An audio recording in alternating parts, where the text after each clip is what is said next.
This video will help you sleep and relax. But before we begin, I would like to know which city you're from and what time you're watching this. Now, subscribe to the channel, relax, and let's begin. I'd been working at O'Hare in Chicago for years, dealing with angry passengers and insane crowds day in and day out. When I saw an opening for a night shift position at a tiny regional airport in the middle of nowhere, it seemed like the perfect escape. The interview with the manager, James, was weirdly brief. He barely asked me anything before offering me the job on the spot. I should have seen that as a red flag, but I was just relieved to get out of the big city madness. My first night started off normal enough. James gave me a quick tour of the quiet, empty terminal and then handed me a list of instructions before heading out. That's when things started to get strange. The list had some oddly specific rules. 1. Do not speak to or acknowledge Elizabeth if you see her. 2. Only allow Simon the janitor to enter after hours. No one else. 3. Ignore the red and black plane if it appears on the tarmac. I laughed it off at first, figuring it was some kind of joke to haze the new guy. But as the night went on, I started to get an uneasy feeling in the pit of my stomach. Around 2 a.m., I was doing my usual rounds when I heard footsteps echoing through the empty terminal. A woman in an old-fashioned flight attendant uniform walked past, her face obscured by her hat. Without thinking, I called out, "Excuse me, ma'am, the airport's closed." She slowly turned towards me, and I felt my blood run cold. Her face was twisted into an inhuman snarl, eyes pitch black and empty. Before I could react, she was suddenly right in front of me, her hands clawing at my throat. I stumbled backwards, gasping for air as her nails raked across my skin. Just as suddenly as she appeared, she vanished into thin air. I stood there shaking, my mind reeling as I tried to process what had just happened. That must have been Elizabeth, and I'd broken the first rule. I ran back to the security desk, my heart pounding.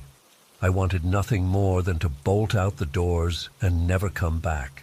But something kept me rooted there, maybe shock, maybe morbid curiosity. As I tried to calm myself down, I heard a banging on the locked entrance doors. A group of men in TSA uniforms were outside, demanding to be let in. But something seemed off about them. Their movements were jerky and unnatural, their eyes glazed over. I remembered the second rule. Only Simon was allowed in after hours. My instincts screamed at me not to open that door. I stayed frozen behind the desk as they pounded harder, the glass starting to crack under the force. Just when I thought the door would give way, they suddenly stopped and walked away in perfect unison, disappearing into the darkness. I let out a shaky breath, feeling like I'd narrowly escaped something horrible. The night dragged on, each minute feeling like an eternity. I jumped at every little sound, constantly looking over my shoulder. Around 4 a.m., I heard the rumble of a plane engine outside. When I looked out the window, my jaw dropped. A sleek red and black plane had appeared on the tarmac, even though I knew for a fact no flights were scheduled. As I watched, transfixed, dark shapes began to emerge from the plane. They moved in a way that was just wrong, like puppets with broken strings. I tore my eyes away, remembering the third rule: ignore it, don't look. I buried my face in my hands, squeezing my eyes shut as I heard inhuman screeching outside. When I finally looked up again, the plane was gone without a trace. I was starting to wonder if I was losing my mind. Maybe I'd fallen asleep, and this was all some vivid nightmare. But it felt too real. The scratch marks on my neck stung. The lingering smell of jet fuel hung in the air. This was actually happening. As sunrise approached, I felt a small glimmer of hope. I'd made it through the night. Soon James would arrive for the morning shift, and I could get the hell out of there.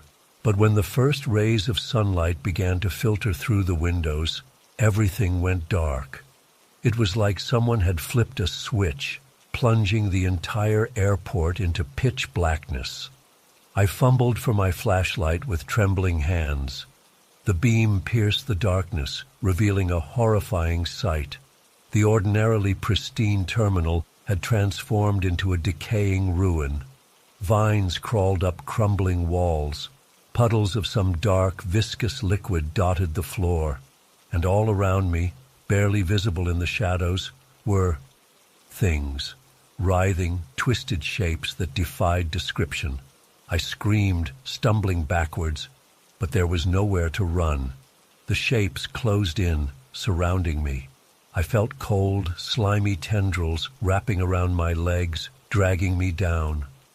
Everything went black as I lost consciousness. When I came to, I was slumped over the security desk. Sunlight streamed through the windows of the perfectly normal airport terminal. James was shaking my shoulder gently. "Rough first night, huh?" he said with a knowing smile. "Don't worry, you get used to it. See you tonight." And just like that, he was gone. I sat there in stunned silence, trying to wrap my head around what had happened. Part of me wanted to quit on the spot, to run as far away from this place as possible and never look back. But a larger part of me was intrigued, terrified, yes, but also oddly excited by the mysteries I'd glimpsed. What was really going on here? Who or what were Elizabeth and Simon? What was that plane? I realized I needed answers, and the only way to get them was to come back. So I straightened my uniform, took a deep breath, and walked out to my car. I'd be back that night, ready to face whatever horrors awaited me in the dark. As I drove home, my mind raced with questions. Had it all been real, or some kind of shared hallucination? Was there something in the air or the water? Was the airport built on some kind of paranormal hotspot? I thought about all the strange stories I'd heard over the years working at bigger airports. The odd sightings, inexplicable events, and urban legends that circulated among staff. I'd always brushed them off as tall tales. But now, I wasn't so sure. One thing was certain. My quiet little job at a rural airport was going to be anything but boring. As terrifying as the night had been, I felt a spark of excitement at the thought of unraveling its mysteries. Whatever was going on here, I was now a part of it, and I was determined to see it through, no matter how scary things got. After all, every job has its quirks, right? Mine just happened to involve supernatural entities and reality-bending horrors. Just another day, or night, at the office. I pulled into my driveway, exhausted but wired. Sleep wasn't going to come easy, not with the images of last night still fresh in my mind. But I needed to rest up and prepare myself for whatever my second shift might bring. As I drifted off to an uneasy sleep, one thought kept circling in my mind. What have I gotten myself into? I guess I'll find out soon enough. The night is coming, and with it, who knows what terrors await at that strange little airport in the middle of nowhere. But I'll be there, ready to face them. Because sometimes, the most terrifying adventures are the ones we choose to embrace.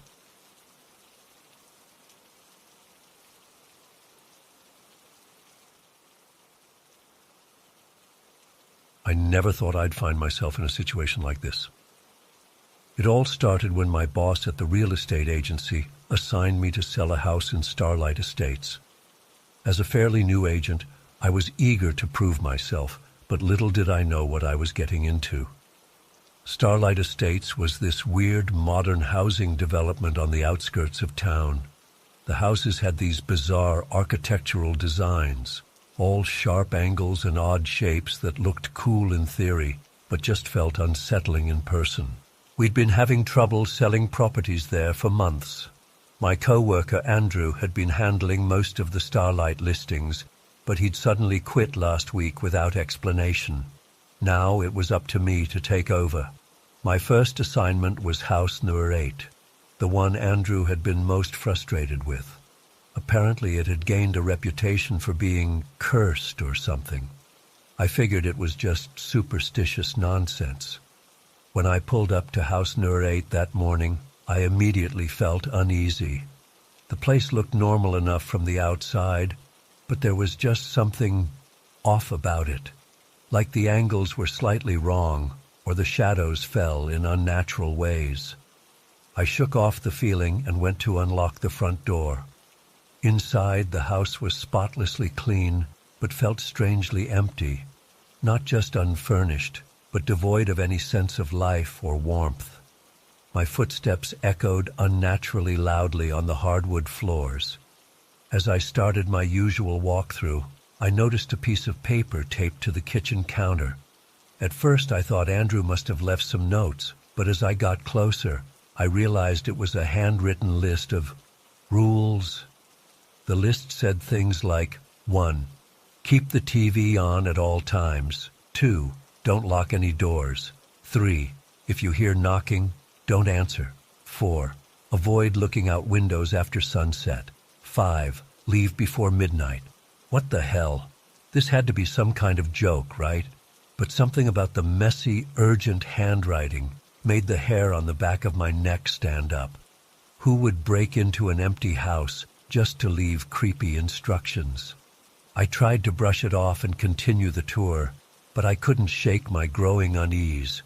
Every creak of the floorboards made me jump. I kept thinking I saw movement out of the corner of my eye, only to turn and find empty rooms. About halfway through my walkthrough, I heard a noise from upstairs. Footsteps. My heart started racing. Was someone else in the house? "Hello?" I called out, trying to keep my voice steady. "Is someone there? This is private property." No response, but the footsteps continued. Slowly, cautiously, I made my way up the stairs. The second floor was just as empty as the first, but the footsteps seemed to be coming from the master bedroom. I hesitated outside the closed door, my hand on the doorknob. Part of me wanted to turn and run, but I had to know what was going on. Taking a deep breath, I threw the door open. At first glance, the room appeared empty, but then I saw him. A man standing in the far corner, facing away from me. He was completely motionless. "Excuse me, sir," I said, my voice shaking. "You can't be in here. I'm going to have to ask you to leave." Slowly, unnaturally slowly, the man began to turn. But something was wrong. His movements were jerky, like a film played in reverse. As he rotated to face me, I realized with growing horror that he was literally moving backwards. His face came into view, and I had to stifle a scream. His features were twisted and distorted, like a photo negative come to life. His eyes were pitch black and seemed to stare right through me. I stumbled backwards out of the room, slamming the door shut. My heart was pounding so hard I thought it might burst out of my chest. This couldn't be real. I had to be hallucinating or something. I practically flew down the stairs, desperate to get out of that house. But as I reached for the front door, I noticed something that made me freeze. There was a framed photo on the wall I hadn't noticed before. It showed a smiling family, mom, dad, teenage son, and a girl who looked like the son's girlfriend. They were posed in front of house number 4, just down the street. With a jolt, I realized I recognized them. The Camerons. They'd lived in house number 4 for years, until they mysteriously vanished about 6 months ago.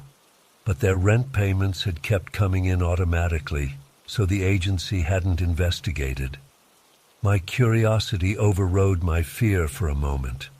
I had to check out house number 4. Maybe there were clues about what happened to the Camerons, and what the hell was going on in this neighborhood.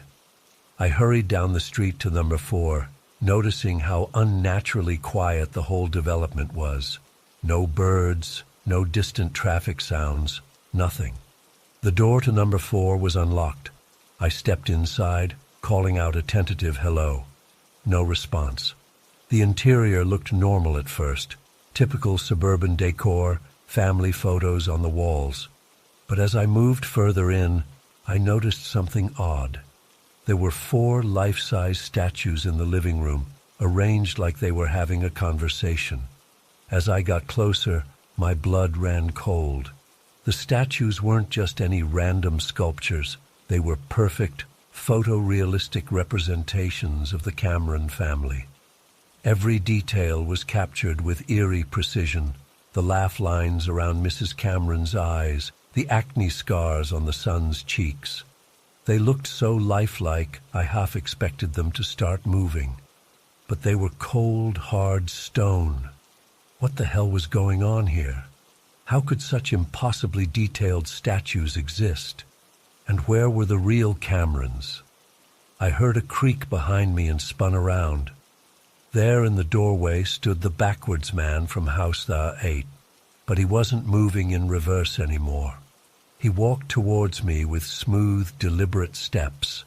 As he got closer, I realized with mounting horror that his face was changing. The distorted features were morphing, settling into a familiar configuration. Within moments, I was looking at an exact copy of Mr. Cameron. "What are you?" I whispered, backing away. "What did you do to them?" The thing wearing Mr. Cameron's face smiled. It wasn't a human smile, too wide, too many teeth. "I needed a new suit," it said in a voice like grinding stone. "This one was wearing out, but now I can find another." Its gaze locked onto me, and I knew with sickening certainty that I was its next target. I ran, faster than I've ever run in my life.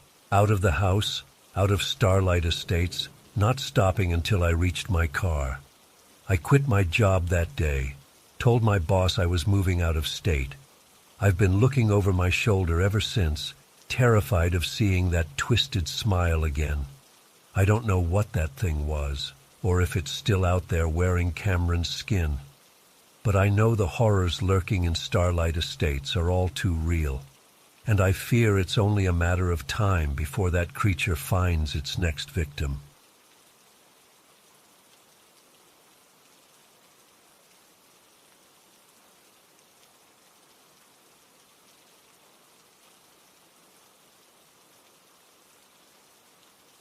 My first night started off normal enough. I arrived at the small, dingy post office building around 9:30 p.m. The place looked deserted, with just a single flickering streetlight illuminating the parking lot. As I approached the front door, a tall, gaunt man in a crisp black suit emerged from the shadows. He introduced himself as Mr. Black, the owner. "Carl, I presume?" he said in a low, gravelly voice. I nodded, trying not to show how unnerved I was by his sudden appearance. "Follow me. I'll show you around and go over the rules." The interior of the post office was dimly lit and had a musty smell, like no one had been inside for years. Mr. Black led me to a small back office and handed me a sheet of paper. "These are the rules. Memorize them. Your life may depend on following them exactly," he said ominously. I skimmed the list, my confusion growing with each bizarre instruction. 1. Never leave the building between 10 p.m. and 6 a.m. 2. Do not look directly at any costumed children you may see outside. 3. If the phone rings once, do not answer. If it rings twice, answer, but do not speak. 4. Never open any packages. 5. If you hear knocking, do not approach the door or windows. 6. If you see a man with completely black eyes, avoid eye contact and do not speak to him. 7. In case of emergency, hide in the freezer until 6 a.m. I looked up at Mr. Black, about to ask what the hell kind of post office this was, but he was already walking away. "Your shift starts at 10. Good luck," he called over his shoulder before disappearing into the darkness. For the first hour, I tried to keep myself busy, organizing mail and tidying up. But as the night wore on, an oppressive silence settled over the building. Every creak and groan of the old structure made me jump. I kept glancing nervously at the rules sheet, wondering what horrors could possibly necessitate such specific instructions. Around midnight, I noticed a worn, leather-bound notebook tucked behind some files. Flipping it open, I realized it must have belonged to the previous night worker.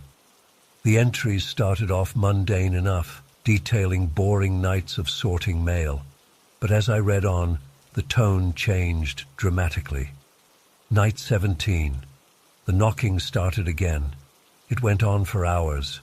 I wanted so badly to look outside, but I remembered the rules. When I left at dawn, there were deep scratches all over the door. Night 23. I saw him tonight, the man with the black eyes. He just stood there, staring at me through the window. I nearly screamed, but I remembered not to make eye contact. When I looked again, he was gone. Night 30. There's only ever one package each night, always delivered by the same man, Fergus, I think his name is. I'm dying to know what's inside, but I can't risk opening it. Whatever it is, it's dangerous. I can feel it. The final entry chilled me to the bone. I can't take it anymore. The voices, the knocking, the things I've seen. I'm leaving this job and this cursed town behind. To whoever finds this, get out while you still can. What's in those packages is corrupting this whole city. The people here, they're not human anymore. My hands were shaking as I set down the notebook. What had I gotten myself into? I was about to grab my things and bolt when the phone rang. Once, twice, 3 times. Remembering the rules, I hesitantly picked up the receiver, but said nothing. At first, there was only static. Then, a child's voice came through, quiet and distorted. "Let us in. We just want to play." In the background, I could hear what sounded like dozens of children giggling. The line went dead. My heart was pounding as I hung up the phone. I peered out the front window, half expecting to see a crowd of creepy kids. Instead, there was just one. A little girl in a tattered princess costume, standing motionless under the streetlight. Every instinct screamed at me to look away, but I couldn't.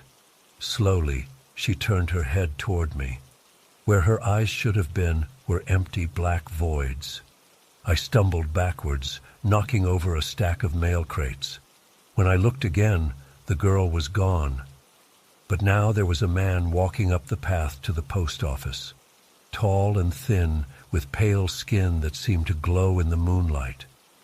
As he got closer, I saw his eyes, pitch black, just like the little girl's.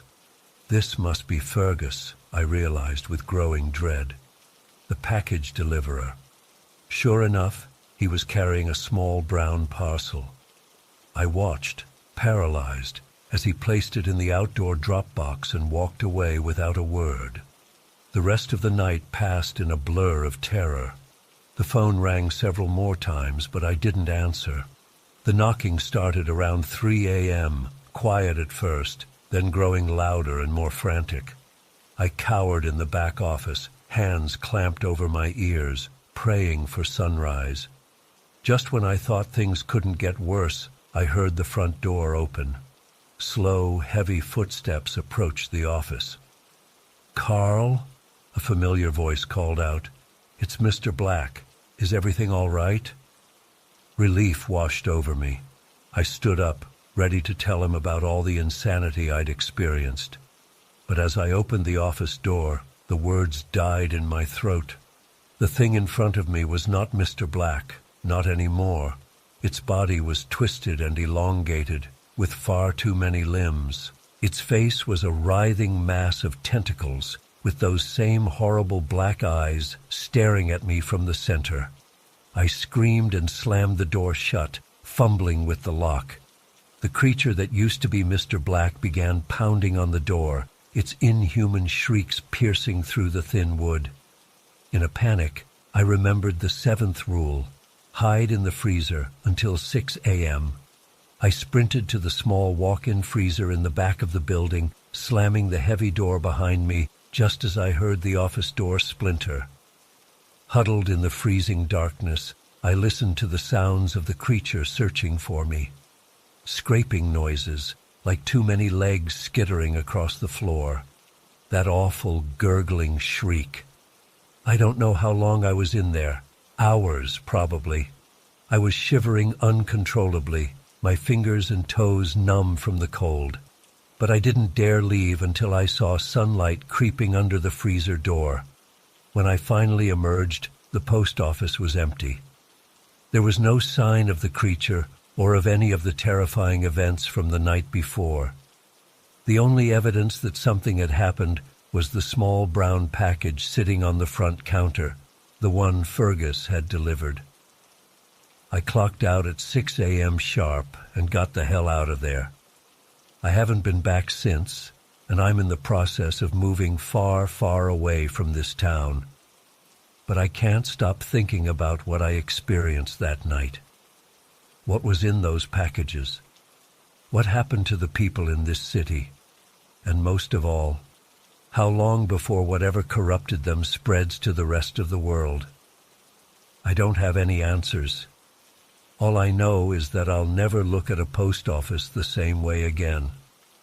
And if you ever see a job listing for a night shift postal worker that seems too good to be true, trust me, it is.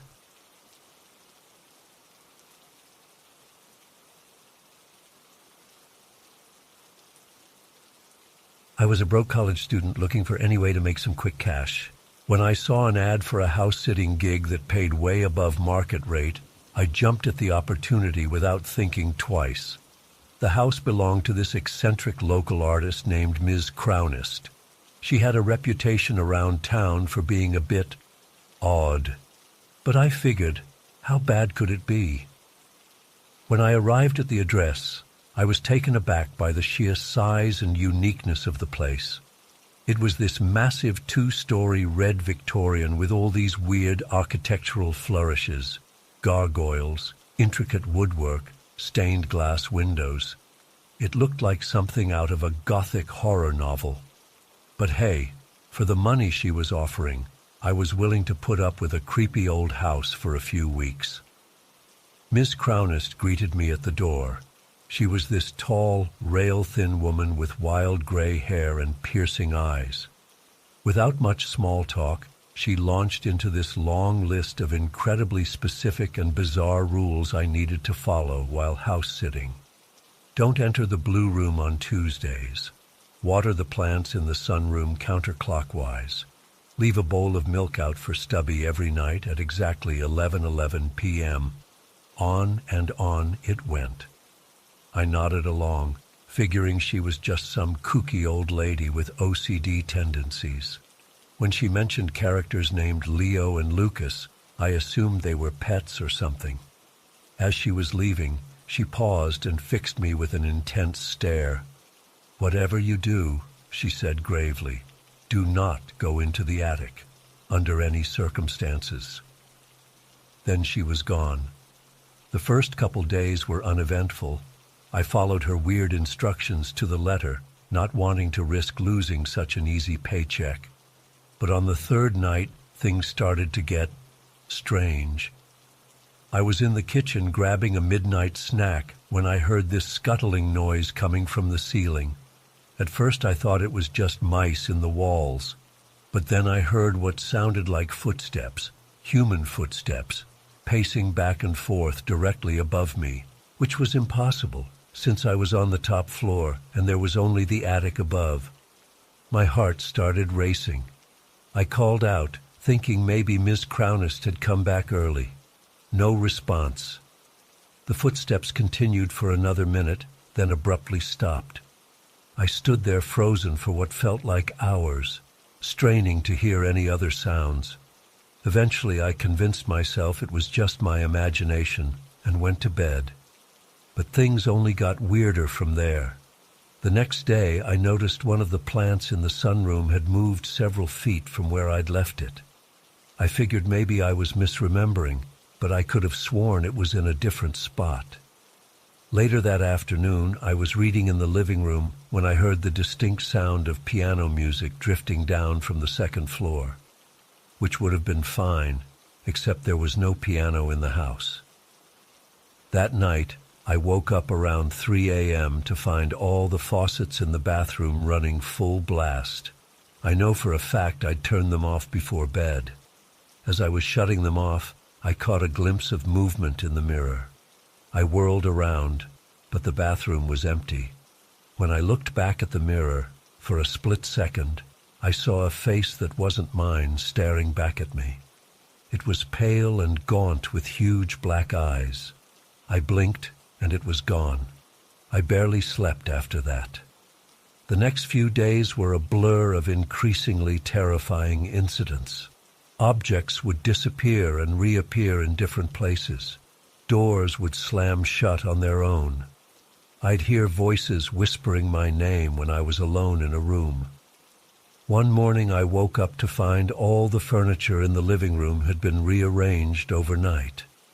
I was seriously considering bailing on the job, screw the money. But then I made the mistake of going up to the second floor. As soon as I reached the top of the stairs, it was like crossing some kind of threshold. The air became heavy and oppressive. The colors seemed muted and wrong somehow, and I got this overwhelming sense that I was being watched. That's when I saw it for the first time, this thing. It was hovering at the end of the hallway. It looked like one of Ms. Crownist's paintings come to life, a vaguely humanoid shape, but twisted and wrong. Its skin was a sickly turquoise color, but the worst part was its hands. They were unmistakably human hands, incongruously attached to its misshapen body. I ran back downstairs in a panic, but when I tried to leave the house, none of the doors would open. It was like they were welded shut, the windows too. I was trapped. The next week was absolute hell. I was confined to the first floor, rationing the food and water I had access to. The entity from upstairs would torment me constantly. Sometimes I'd just catch glimpses of it out of the corner of my eye. Other times it would chase me through the house, those horribly human hands grasping at me. I started hearing other voices too.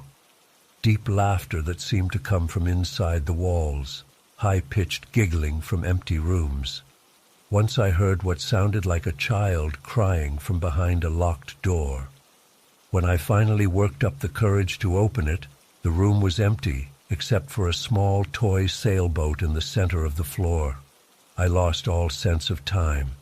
Day and night blurred together. I couldn't sleep for more than a few minutes at a time without jolting awake from nightmares. I was at my breaking point, seriously considering just jumping out a window to escape, when everything suddenly stopped. Ms. Crownist had returned. She walked in like nothing was wrong, took one look at my disheveled, terrified state, and sighed. Then she snapped her fingers. Just like that, the oppressive atmosphere lifted, the doors unlocked. The entity and other presences vanished. "I do apologize," she said casually. "The other residents can get a bit overexcited with newcomers sometimes. I hope they didn't cause you too much trouble." I stared at her in disbelief. Before I could even form a response, she handed me an envelope full of cash, way more than we'd originally agreed on. "For your discretion," she said with a wink. Then she ushered me out the door. I left in a daze, not even bothering to grab my phone or other belongings I'd left inside. I just wanted to get as far away from that house as possible. To this day, I have no explanation for what happened to me during those weeks. Was it all an elaborate prank, some kind of shared hallucination, or something truly supernatural? All I know is that I still have nightmares about that turquoise creature with the human hands. And sometimes, when I'm alone at night, I could swear I hear faint laughter coming from just behind me.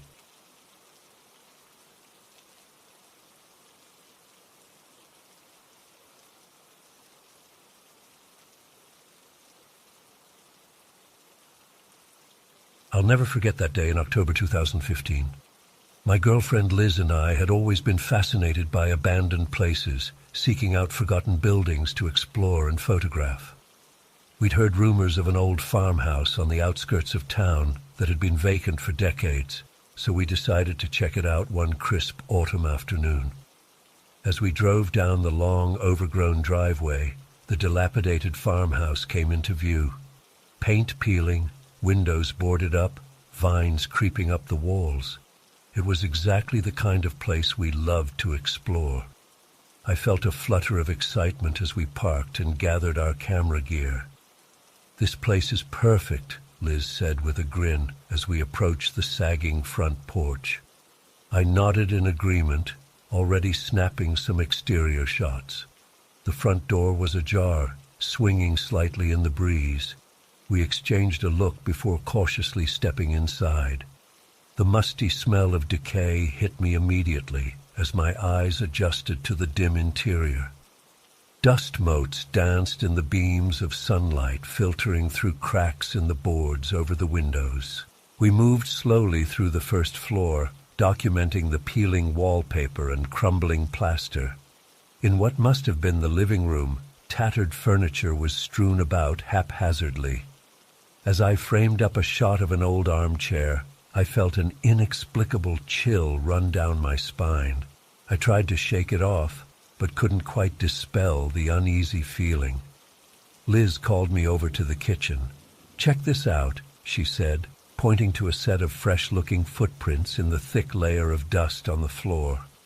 My brow furrowed as I knelt to examine them.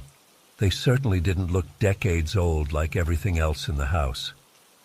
"Maybe some other urban explorers beat us here recently," I suggested, not fully believing it myself. Liz shrugged, but I could tell she was unsettled too. We continued upstairs, the old wooden steps groaning ominously under our weight. The second floor was in even worse shape, with gaping holes in the ceiling and floor. As we poked around the decrepit bedrooms, that creeping sense of unease grew stronger. I kept thinking I saw movement out of the corner of my eye, only to turn and find nothing there. In one bedroom, an old vanity mirror caught my attention. I decided to snap a quick selfie of us in the spotted glass, but when I looked at the photo, my blood ran cold. There in the background, barely visible in the shadowy corner, was what looked like a face peering at us. I blinked hard and looked again, but it was gone. "Liz," I said, my voice shaking slightly, "I think we should go." She must have sensed my fear, because she didn't argue. We hurried back downstairs and out to the car. As Liz drove us away, I turned to take one last photo of the house. It wasn't until later, when I was reviewing the pictures at home, that I noticed it. A pale figure standing in an upstairs window, watching us leave. I tried to tell myself it was just a trick of the light, a figment of my imagination, but I couldn't shake the feeling that we'd disturbed something in that house. Against my better judgment, I convinced Liz to go back with me the next day. I had to know if what I'd seen was real. The house looked just as abandoned as before in the gray morning light. But as soon as we stepped inside, I knew something was different. The air felt heavier, charged with an unseen energy. New footprints crisscrossed the dusty floors, bare feet, too small to be ours. We followed the prints upstairs, my heart pounding. They led to the bedroom with the vanity mirror, then simply stopped in the middle of the floor. Liz and I stood there, frozen, straining to hear any sound in the oppressive silence. Then we heard it, a soft thump from somewhere above us, followed by the unmistakable sound of footsteps. But we were on the top floor.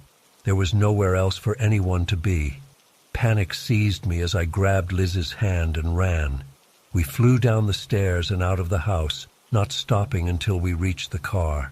As we sped away, I glanced in the rearview mirror. For a split second, I swear I saw a figure standing on the porch, watching us go. We never went back to that farmhouse. To this day, I can't explain what happened there. All I know is that we weren't alone, and whatever was in that house didn't want us there. Sometimes I still dream about it, that decaying house and the secrets it holds. And in my darkest moments, I wonder if maybe we brought something back with us, something that's still watching from the shadows.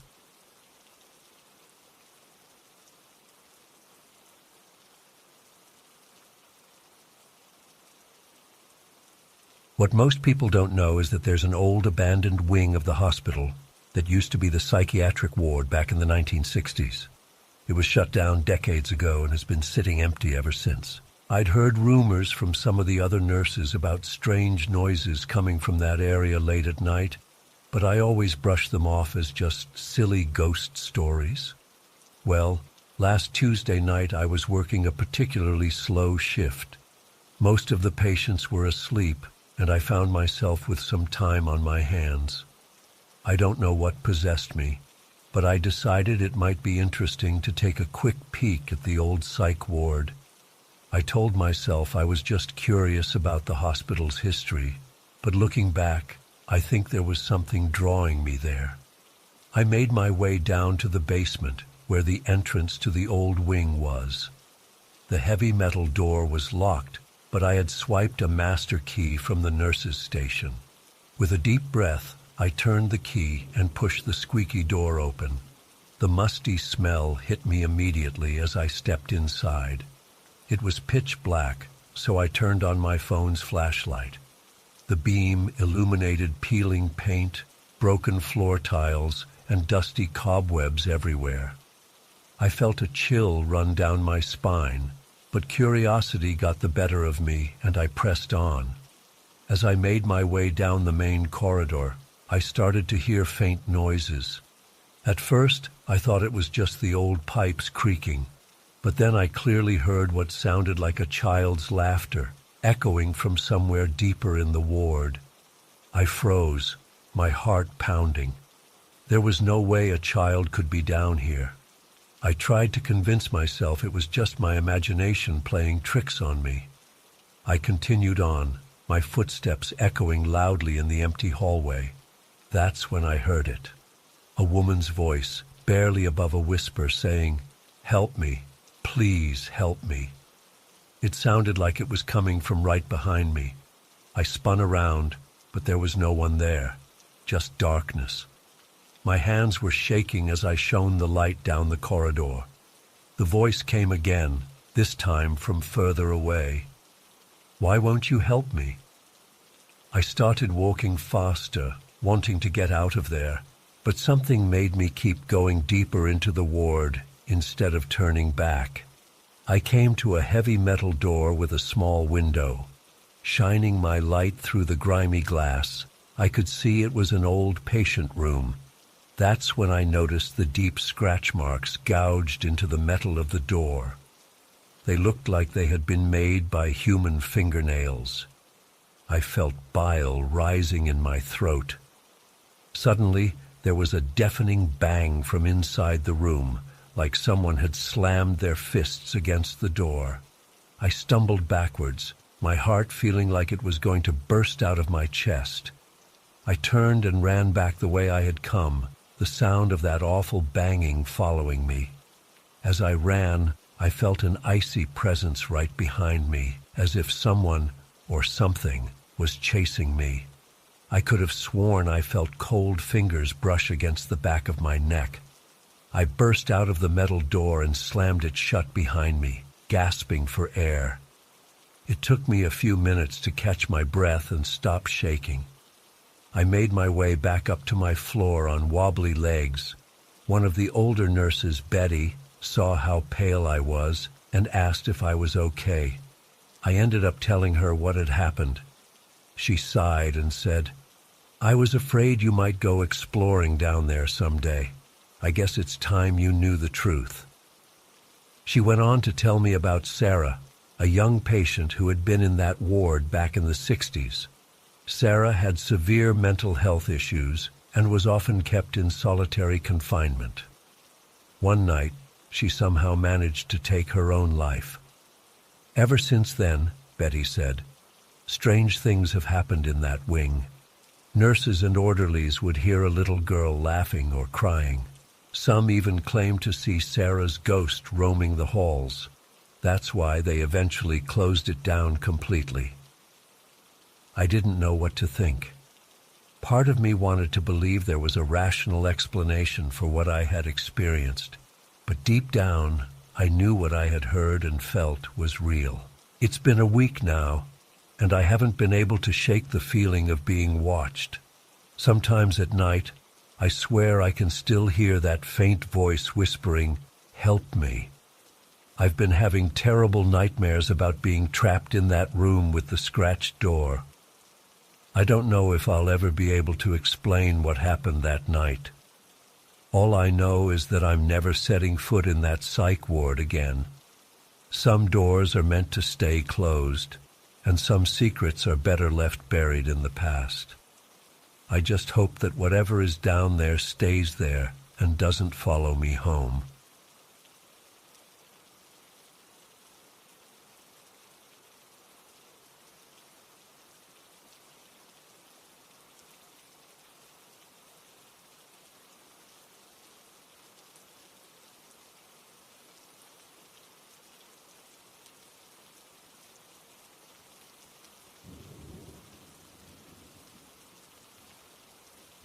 I never believed in ghosts or anything supernatural, but what happened in that old mansion on the edge of town still haunts me to this day.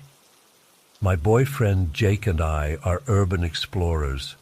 We love checking out abandoned buildings and forgotten places. We'd heard rumors about this creepy old manor house that had been empty for decades, with all kinds of stories about mysterious deaths and unexplained phenomena. Of course, we had to check it out.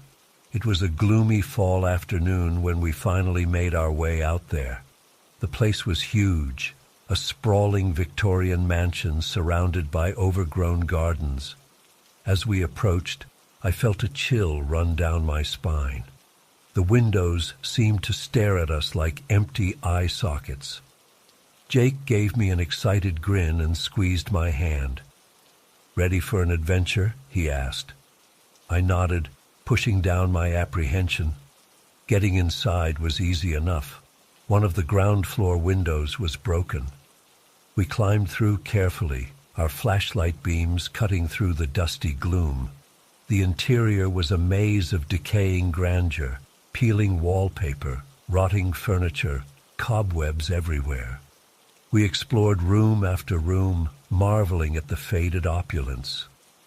After a while, we came across a large ballroom. Ornate chandeliers hung from the ceiling, coated in decades of grime. But what caught my eye was the grand piano in the corner. It was a beautiful instrument, despite being caked in dust. Without really thinking, I walked over and gently pressed one of the keys. The deep, resonant note that rang out made us both jump. It echoed through the empty house in a way that felt wrong somehow, unnatural. I yanked my hand back like I'd been burned. "That's weird," Jake muttered. "How is it still in tune after all these years?" As the sound faded, I noticed something on the piano's surface. Wiping away some of the dust revealed a small handprint, a child's hand. My stomach twisted. Why would there be a kid's handprint here?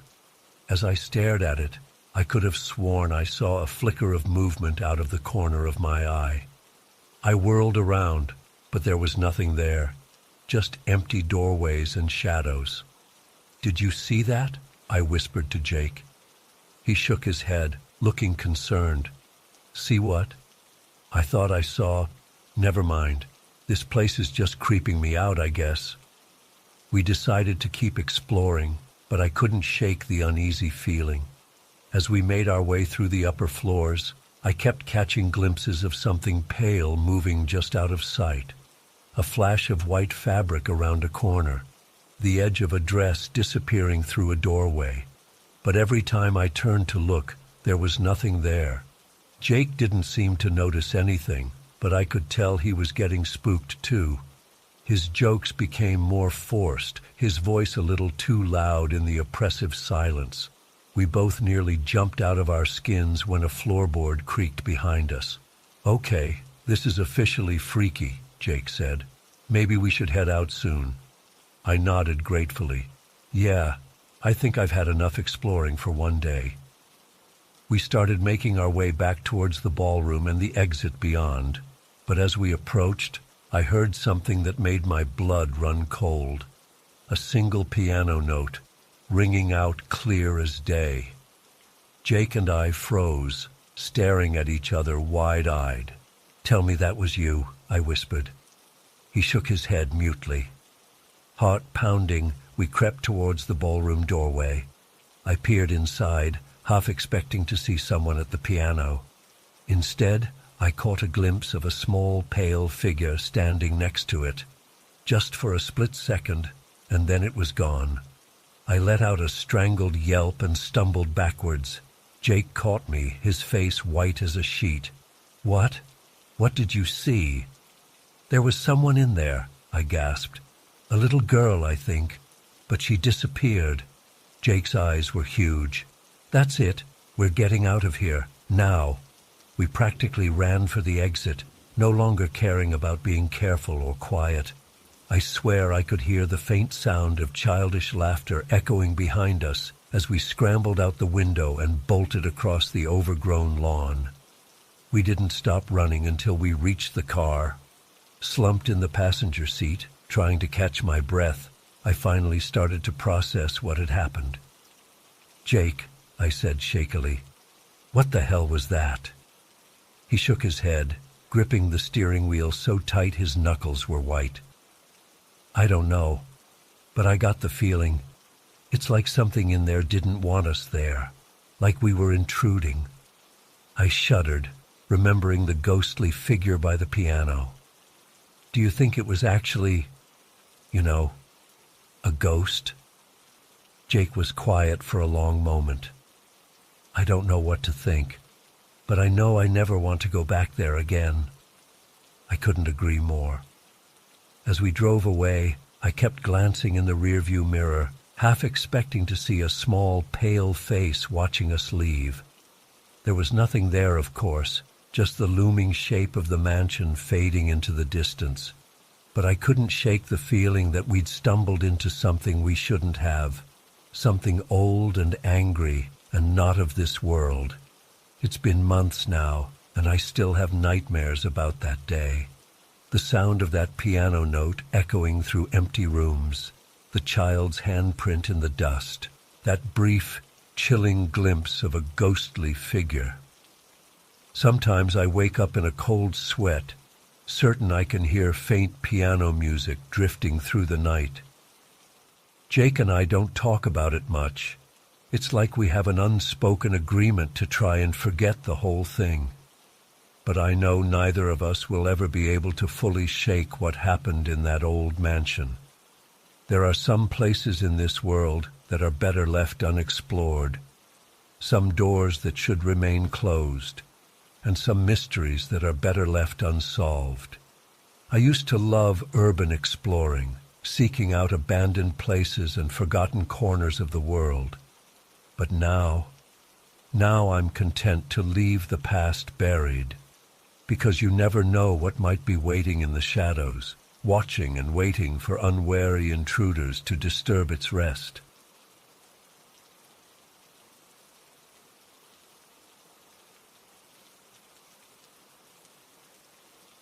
It was a dreary Friday evening in late October. The rain was coming down in sheets as Matt and I pulled up to the abandoned property on the outskirts of town. The decrepit Victorian mansion loomed before us, its weathered facade barely visible through the curtain of rain. Even from the car, I could see boards covering most of the windows and vines creeping up the walls. The place had been empty for decades after the last Blackwood heir died without any living relatives. "You sure about this, man?" I asked Matt hesitantly as we sat in the idling car. "Place looks pretty sketchy." "Don't tell me you're chickening out now," Matt replied with a grin. "We've been planning this for weeks. It'll be fine. We'll just poke around for an hour or so and then bail if it gets too creepy." I reluctantly agreed, and we grabbed our backpacks, flashlights, and camera gear before making a dash through the rain to the sagging front porch. The floorboards creaked ominously under our feet as we approached the massive oak door. To our surprise, it swung open with just a light push. "That's convenient," I muttered, shining my flashlight into the pitch-black foyer. The beam illuminated swirling dust motes and cobwebs hanging from every surface. We stepped inside, our footsteps echoing in the cavernous entryway. The musty smell of decay and mildew assaulted my nostrils. I fought back a sneeze as we slowly made our way deeper into the house, documenting everything with our cameras. The first floor was fairly mundane: a decrepit kitchen, a once grand dining room, and a library with moldering books still lining the shelves. But as we climbed the creaking stairs to the second floor, that's when things started to get weird. I was bringing up the rear as we reached the landing when movement at the end of the hall caught my eye. I whipped my flashlight in that direction, and for a split second, I swear I saw a woman in a flowing white dress glide across the hallway and through a doorway. "Matt, did you see that?" I hissed, grabbing his arm. "See what?" he asked, looking confused. I thought I saw someone, a woman in white." Matt rolled his eyes. "Very funny, dude. You're not going to scare me that easily."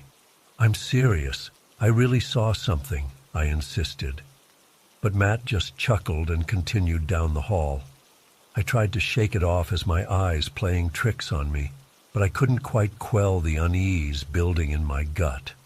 We explored a few dusty bedrooms, finding nothing out of the ordinary. But then we came to a room at the end of the hall, what appeared to be an old nursery.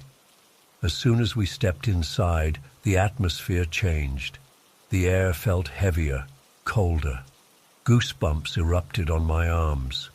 In the beam of my flashlight, I could make out a weathered crib, a rocking chair, and shelves lined with antique toys. But what made my blood run cold were the fresh footprints in the thick layer of dust on the floor, small, barefoot prints that seemed to start in the middle of the room and lead to the closet. "Matt," I said shakily, pointing them out. His eyes widened. "Okay, that's pretty creepy. But it's probably just some homeless person or droogy urban explorers who were here recently." I nodded, trying to convince myself he was right. But then I heard it, a soft whimpering sound coming from the closet. Matt and I exchanged alarmed glances. Heart pounding, I slowly approached the closet door. "Hello?" I called out hesitantly. "Is someone in there? We're not here to cause trouble. We just want to make sure you're okay." No response, but the whimpering continued. With trembling fingers, I grasped the doorknob and flung the door open, steeling myself for whatever I might find.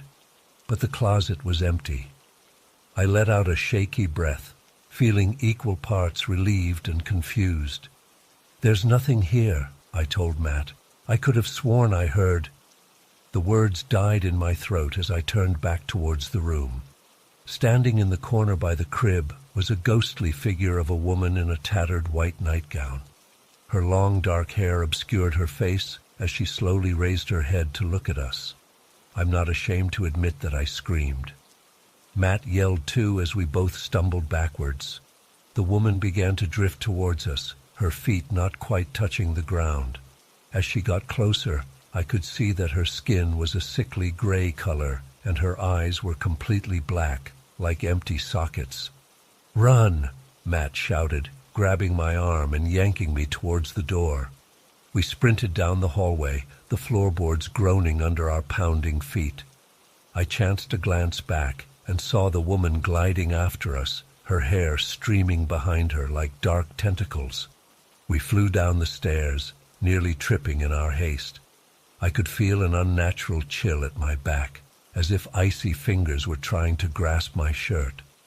We burst out the front door and ran to the car, not stopping until we were safely inside with the doors locked.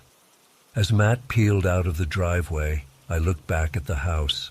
In an upstairs window, I saw a pale face framed by dark hair staring down at us.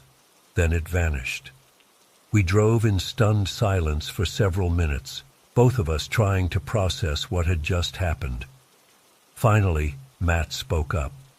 What the hell was that?" he asked, his voice shaking.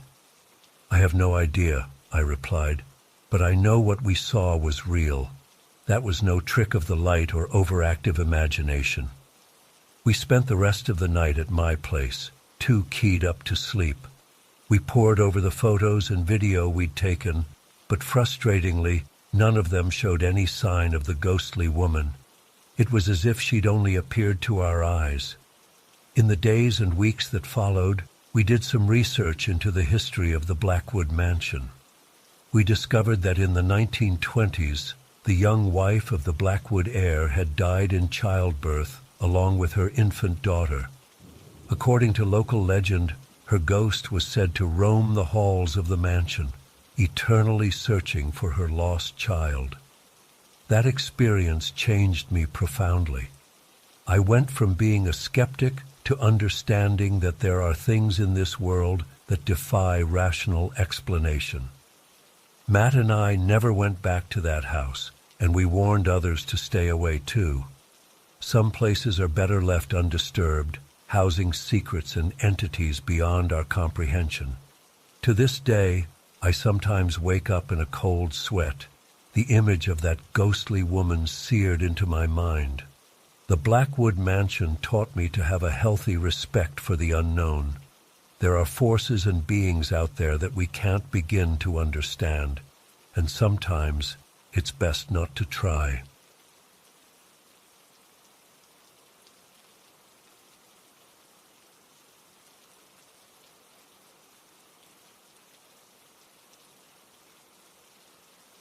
It was supposed to be an exciting photography trip through Eastern Europe.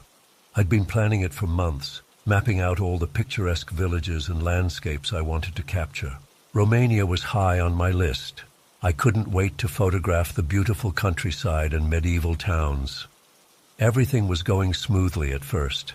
I'd spent a few days in Bucharest before deciding to explore some of the more rural areas.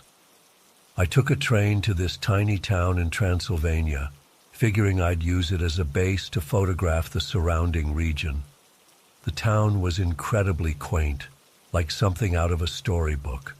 Cobblestone streets, colorful old buildings, friendly locals. I spent the day wandering around taking photos, feeling totally at ease. As evening approached, I decided to hire a taxi to take me to some nearby villages I'd read about online.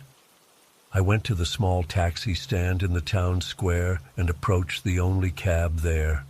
The driver was a middle-aged man, probably in his 50s, with graying hair and a weathered face. He didn't say much, just nodded when I told him where I wanted to go.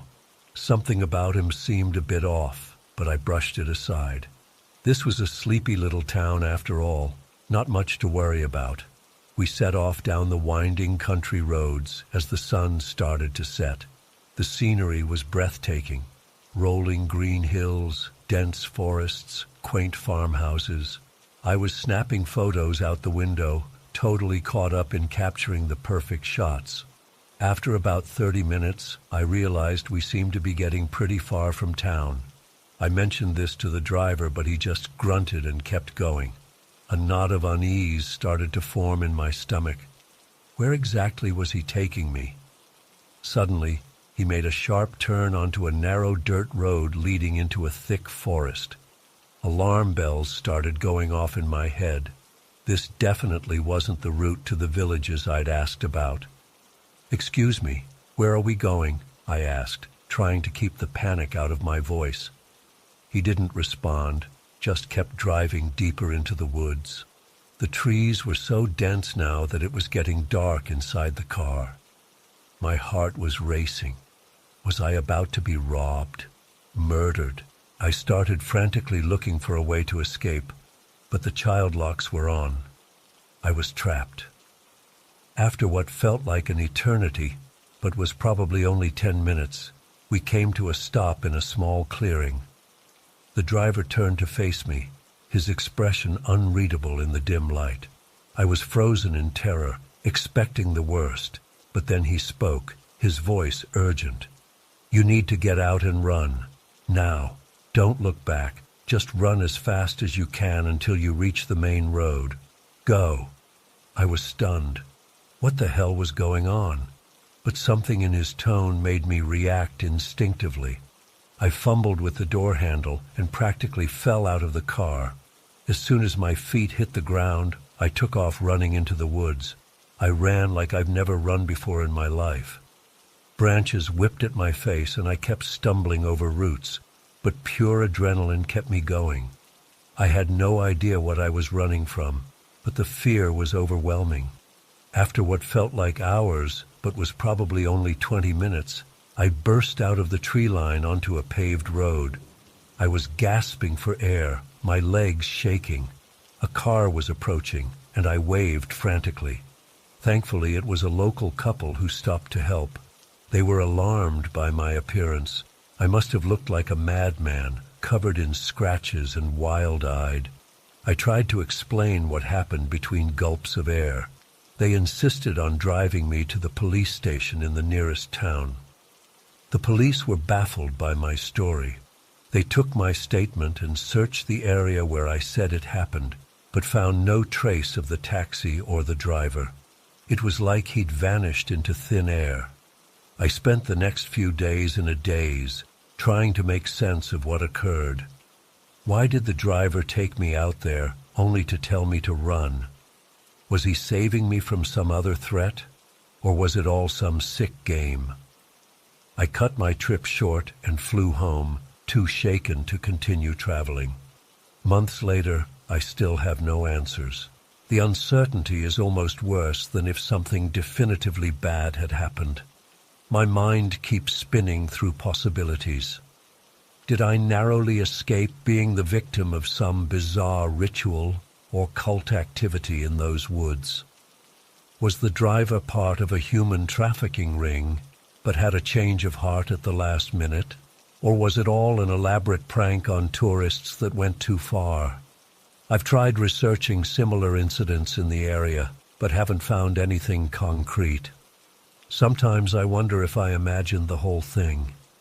But then I look at the scratches on my camera from my mad dash through the forest, and I know it was real. This experience has fundamentally changed how I view travel and my own safety. I used to be so carefree about exploring remote areas and trusting strangers. Now I'm constantly on edge, always looking over my shoulder. I still love photography, but I stick to well-populated areas now. No more venturing into the unknown. The mountains and forests that once filled me with wonder now seem sinister and foreboding. Sometimes I wake up in a cold sweat, reliving those moments of sheer terror in the car. The image of those dark woods closing in around me is seared into my mind. I don't know if I'll ever be able to shake the feeling that something was lurking out there, waiting for me. I've thought about trying to go back, to retrace my steps and get some closure. But the idea fills me with dread. What if I found something even worse? Or what if I found nothing at all and was left with even more questions? So I'm left in this limbo of fear and uncertainty. I know I'm lucky to have escaped whatever fate awaited me in those woods. But part of me wishes I knew what really happened that night. The not knowing is its own kind of torment. I'm sharing this as a warning to other travelers. Be careful who you trust, especially in unfamiliar places. That kindly local could have sinister intentions. And sometimes the most dangerous situations arise when you least expect them. I don't know if I'll ever fully recover from this experience. It's changed me in ways I'm still trying to understand. The carefree, adventurous photographer I once was is gone. In his place is someone much more cautious, always looking over his shoulder for unseen threats. If you're traveling to remote areas, please be careful. Let people know where you're going. Trust your instincts if something feels off. And maybe think twice before getting into a car with a stranger, no matter how safe the situation seems. I hope by sharing this, I can prevent someone else from going through what I did. And maybe, just maybe, someone out there has answers about what really happened that night in the Romanian forest. Until then, I'll keep looking over my shoulder, wondering what might have been waiting for me in those dark woods.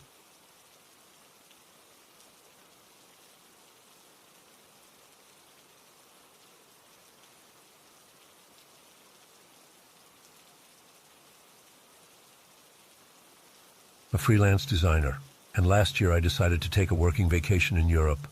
I wanted to experience living in a different city for a while, so I booked an Airbnb in this charming old town in Austria for a month-long stay. The photos looked amazing. A cozy apartment in a historic building right in the heart of the city. The host, Stefan, had great reviews, so I felt pretty good about my choice. When I arrived, Stefan greeted me warmly at the door. He was in his 50s, with graying hair and a friendly smile. He showed me around the apartment, pointing out all the amenities and giving me tips about the neighborhood. He seemed genuinely interested in making sure I had a great stay. I remember thinking how lucky I was to have such a nice host. The first few days were incredible. I'd work during the day, then explore the city in the evenings. The apartment was comfortable and quiet, perfect for getting my projects done.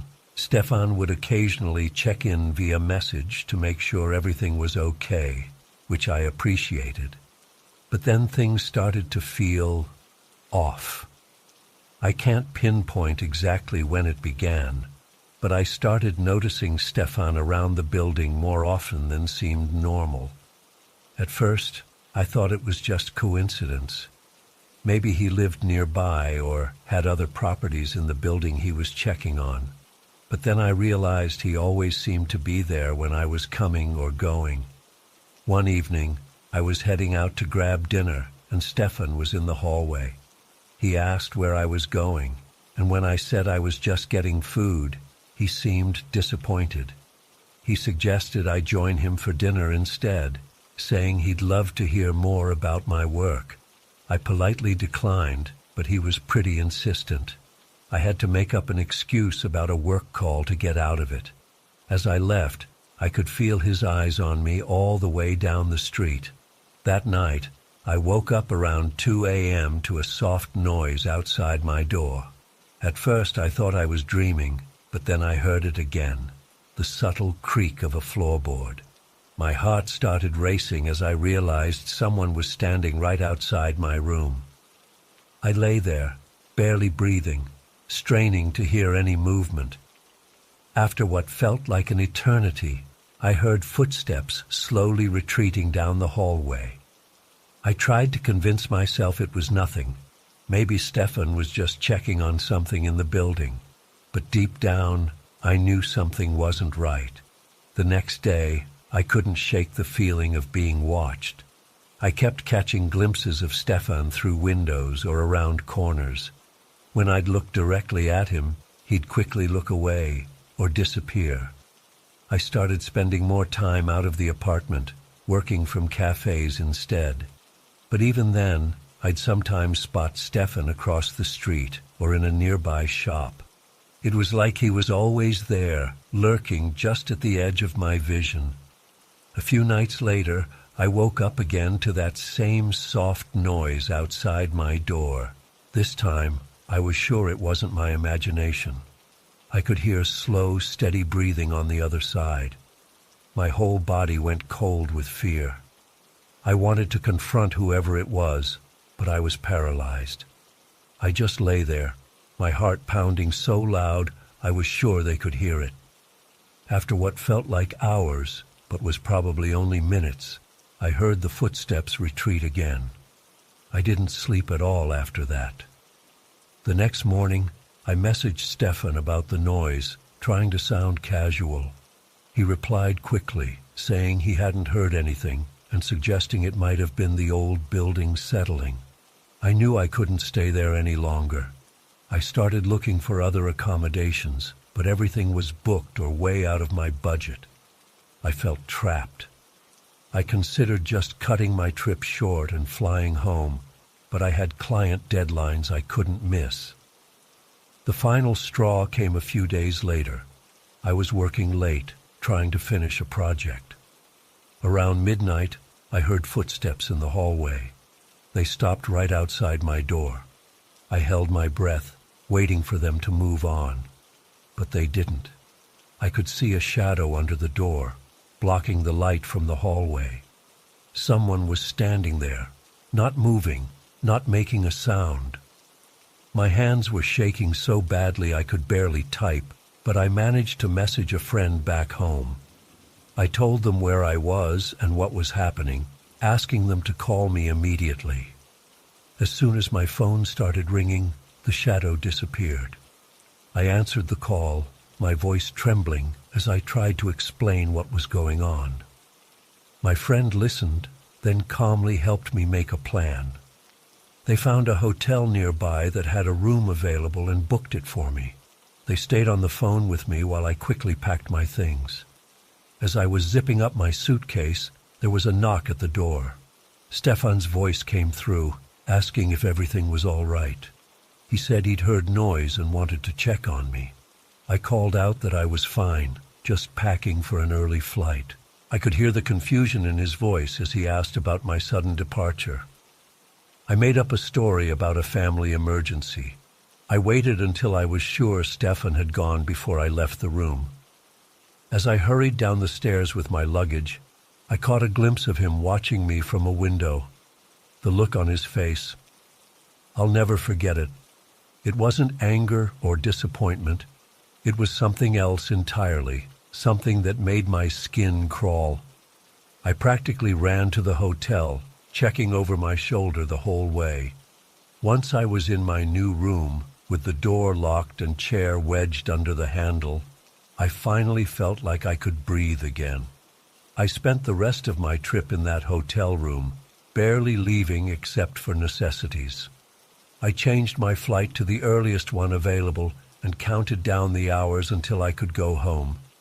It's been months now, and I still don't know what Stefan's intentions were. Was he just an overly attentive host who didn't understand boundaries? Or was there something more sinister going on?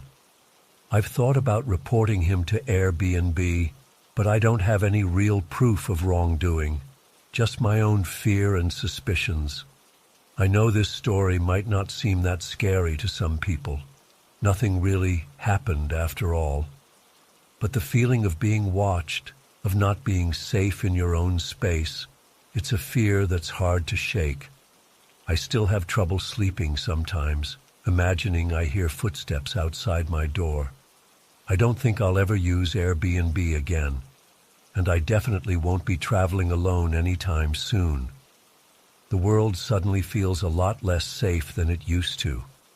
I just hope that by sharing this, maybe someone else will trust their instincts if they ever find themselves in a similar situation. Sometimes, the scariest threats are the ones we can't quite see or understand.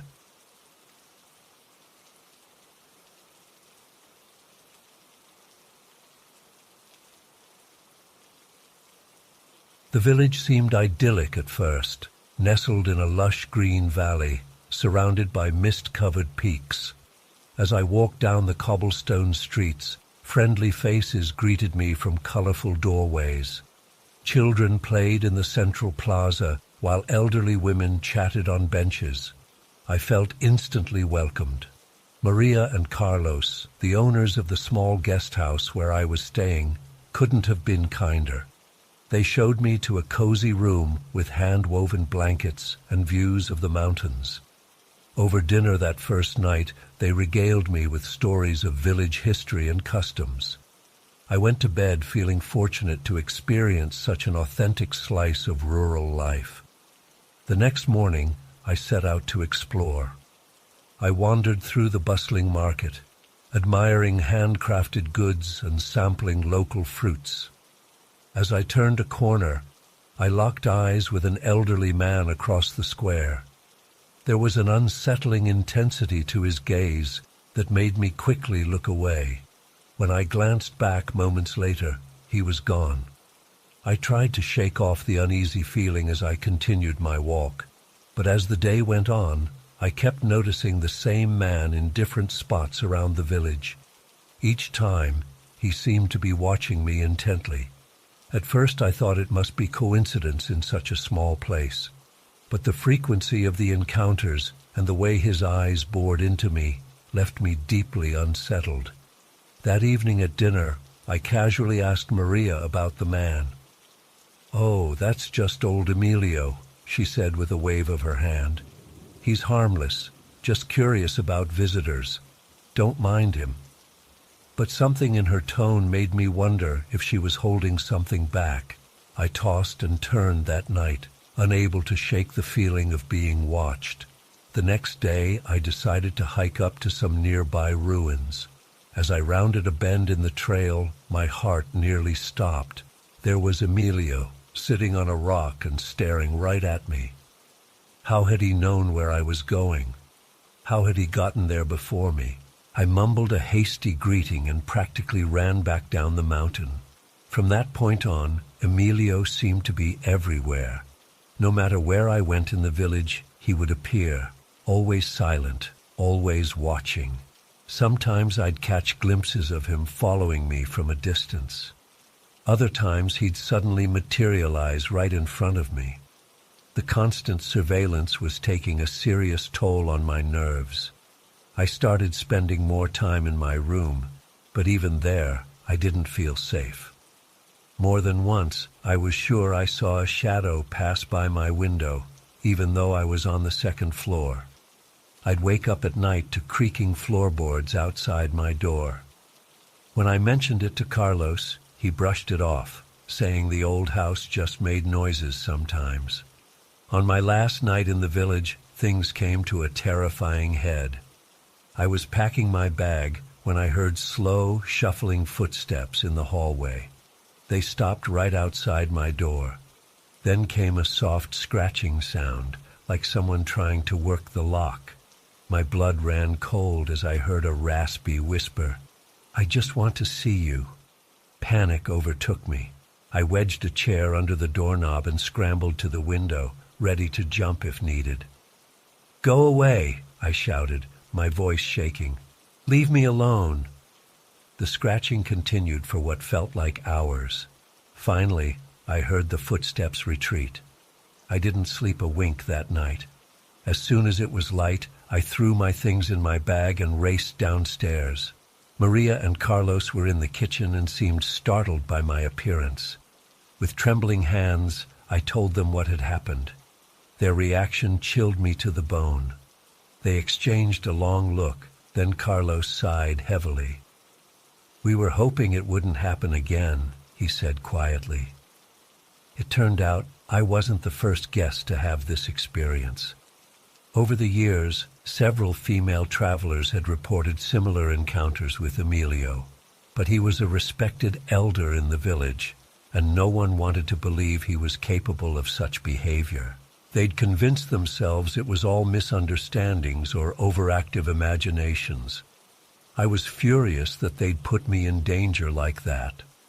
But a part of me also felt pity for this isolated community, trapped between loyalty to tradition and the realities of the modern world.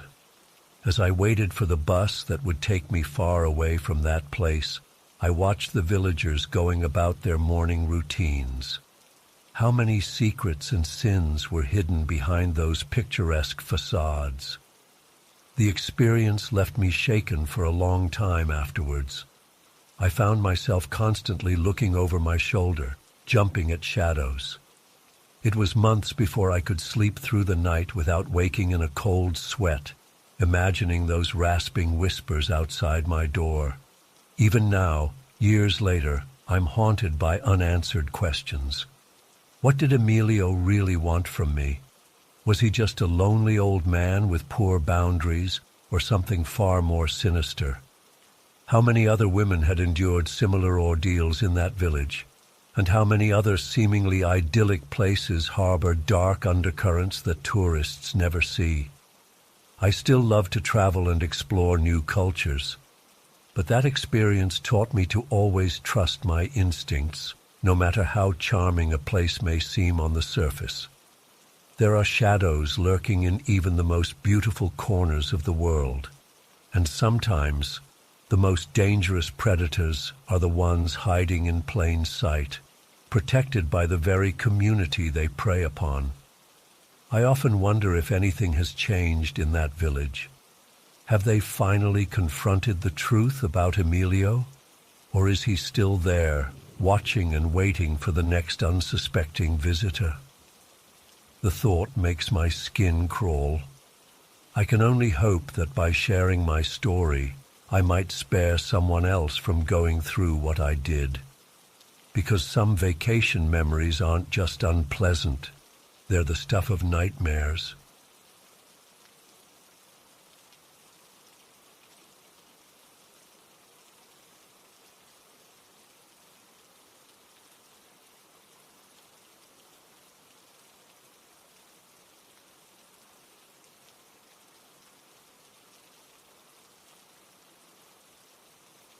I had just arrived in Barcelona after a long flight from the States.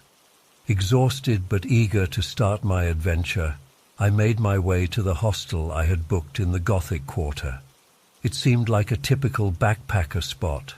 Vibrant common areas, a mix of travelers from all over, and dorm-style rooms. I checked in and headed up to my 6-bed mixed dorm, ready to crash for a few hours before exploring the city. As I was getting settled in my bunk, another traveler entered the room. He introduced himself as Lucas and seemed friendly enough. Early 30s, Spanish, but spoke perfect English, said he was in Barcelona for work. We chatted briefly about our travel plans, and he offered some local recommendations. Nothing seemed off about him at first. After a quick nap, I headed out to wander the winding streets and grab some tapas. I was loving the energy of Barcelona already.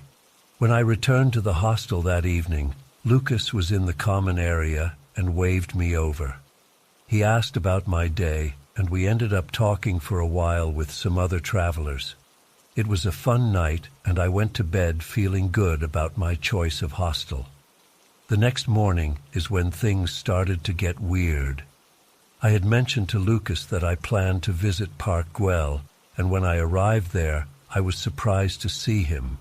He acted like it was a total coincidence, saying he had the day off work and decided to do some sightseeing too. I brushed it off, but felt a little uneasy. Throughout the day, Lucas kept appearing everywhere I went. La Sagrada Familia, Las Ramblas, the beach. He always had an excuse for why he just happened to be there. At first I tried to be polite, but his constant presence was starting to freak me out. I made up an excuse about meeting a friend and quickly left the beach to shake him. Back at the hostel that night, I confided in another female traveler about Lucas's behavior. She agreed it was creepy and suggested I talk to the staff. I was hesitant to make a big deal out of it, hoping maybe I was just being paranoid. Looking back, I really wish I had listened to her.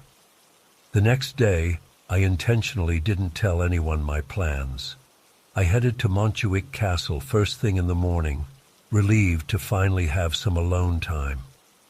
But as I was admiring the view of the city, I felt someone come up behind me. My stomach dropped as I heard Lucas's voice. "Beautiful, isn't it?" I spun around, startled. He smiled innocently, as if there was nothing strange about him being there. I mumbled something about needing to use the bathroom and practically ran away. At this point, I was seriously freaked out. This guy was clearly following me. I decided to head back to the hostel and talk to the staff about switching rooms.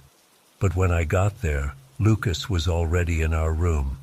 He acted concerned, asking if I was feeling okay since I left the castle so suddenly. The fact that he had somehow beaten me back to the hostel sent chills down my spine. I went downstairs to speak with the receptionist, explaining the situation in a hushed voice. She seemed sympathetic and said she'd try to move me to another room, but they were pretty full.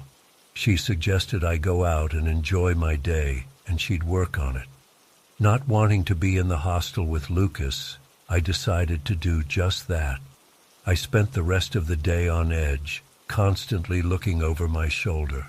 Every time I thought I spotted Lucas in a crowd, my heart would race. I stayed out late, hoping he'd be asleep by the time I returned. When I finally crept back into the dark dorm room around 1 a.m., I was relieved to hear the sound of steady breathing from the other bunks. I climbed into my bed, utterly exhausted from the stress of the day. Despite my nerves, I must have fallen into a deep sleep pretty quickly. I'm not sure how long I was out when something woke me. At first, I thought I was dreaming. There was a dark figure standing at the foot of my bed. As my eyes adjusted to the darkness, I realized with horror that it was Lucas. He was just standing there completely still, staring at me. I froze, terrified to move or make a sound. My heart was pounding so hard I was sure he must be able to hear it. I don't know how long we stayed like that, him standing motionless, me paralyzed with fear. It felt like hours.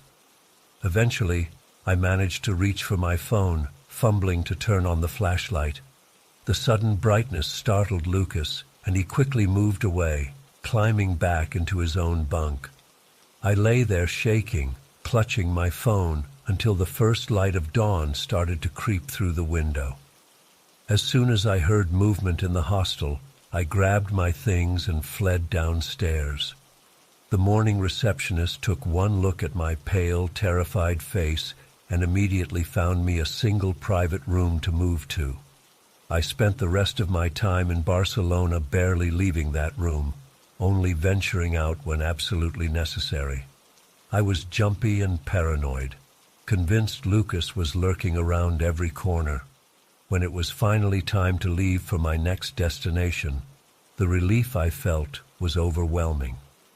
This experience completely changed the way I travel.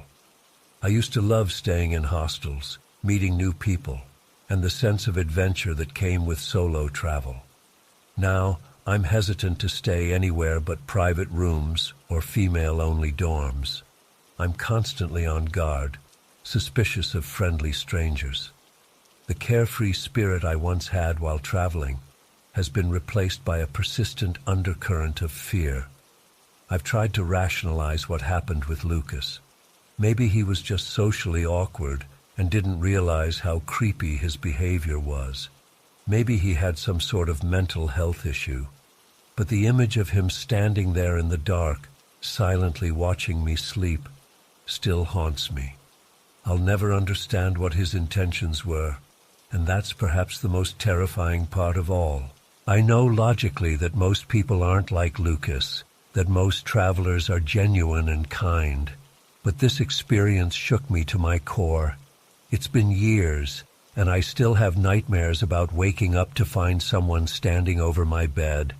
I've tried therapy, which has helped some, but I don't think I'll ever fully shake the trauma of those few days in Barcelona. To this day, I wonder if I should have done more, reported Lucas to the police, warned other travelers about him. But in the moment, I was too scared and just wanted to get away.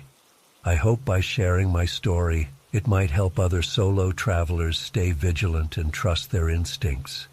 If something feels off, it probably is. Don't ignore those red flags like I did. I still travel, but it's different now. I'm more cautious, more guarded. Part of me misses the free-spirited backpacker I used to be, but another part of me knows that naivety could have put me in real danger. I'll never know what would have happened if I hadn't woken up that night.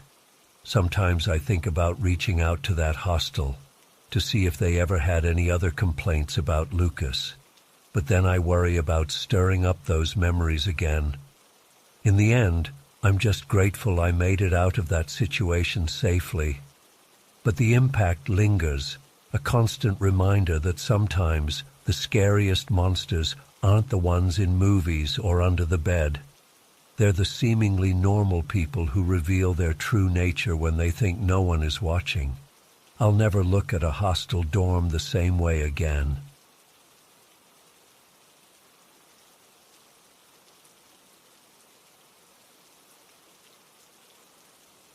When I pulled up to the house, everything seemed normal at first glance. No signs of forced entry, no suspicious vehicles parked nearby. But as I approached the front door, I could hear it, a faint scratching sound coming from somewhere up above. Mark answered the door looking pale and shaken. "Officer, thank God you're here," he said, ushering me inside. "I've been hearing noises up there for hours. Sounds like something's moving around." I did my best to reassure him as we made our way up to the attic access in the upstairs hallway. But I'd be lying if I said I wasn't on edge myself. Something about the whole situation just felt off. The attic door creaked ominously as I pushed it open, shining my flashlight into the darkness beyond. The beam caught dust motes swirling in the air, stirred up by some unseen movement. That scratching noise was louder now, seemingly coming from the far corner of the space. "Hello? This is the police. Is anyone up here?" I called out, my hand instinctively moving to rest on my holstered weapon. No response, just more scratching. I carefully made my way further into the attic, boards groaning under my feet with each step. The beam of my flashlight swept back and forth, illuminating piles of old furniture and cardboard boxes. And then I saw it. There in the corner was some kind of altar or shrine. Definitely not something you'd expect to find in a normal attic. My blood ran cold as I took in the scene before me. A circle of half-melted black candles surrounded a bizarre arrangement of objects. Animal bones, maybe chicken or rabbit, were arranged in some kind of pattern. Weird symbols had been carved into the floorboards, and in the center of it all was a photograph of Mark, deliberately torn in half. "What the hell?" I muttered, leaning in for a closer look. That's when I noticed the faint smell of sulfur hanging in the air. "Did you find anything?" Mark called nervously from the bottom of the ladder. I hesitated, unsure of how to explain what I was seeing. Yeah. You might want to come take a look at this, Mr. Davies." I heard him climbing up behind me as I continued to examine the altar. Who could have done this? And why? It had to be some kind of sick joke, right? "Oh my God." Mark's voice was barely a whisper as he came to stand beside me. What is all this?" "I was hoping you might be able to tell me," I replied, turning to gauge his reaction. The man looked genuinely horrified, his face drained of all color. I have no idea," he stammered. "I never come up here. I didn't do this." I believed him. The fear in his eyes was all too real. "All right, Mr. Davies, I'm going to need to document all of this and file a report. Do you have any enemies? Anyone who might want to, I don't know, intimidate you or something?" He shook his head. "No, nothing like that. I'm just a normal guy. I don't understand." I spent the next hour photographing everything and bagging up evidence. The whole time that scratching noise continued intermittently. But no matter where I looked, I couldn't find the source. Must have been rats in the walls or something, I told myself, though I didn't quite believe it. Before I left, I helped Mark remove the rest of the items from the altar. He was adamant about wanting it all gone. Can't say I blamed him. "You should be all right now, Mr. Davies," I assured him. "But don't hesitate to call again if you hear anything else suspicious." He nodded gratefully, but I could tell he was still badly shaken. Hell, so was I. In all my years on the force, I'd never seen anything quite like that. Little did I know, removing that altar was just the beginning of the nightmare. Over the next few weeks, I found myself growing increasingly obsessed with the case. I couldn't stop thinking about that creepy shrine, about the look of terror on Mark's face. Something about it all just felt so wrong. I ran background checks, interviewed neighbors, even brought in forensics to analyze the bones and candle wax. But every lead turned into a dead end. There was no evidence of anyone breaking in, no fingerprints besides Mark's own.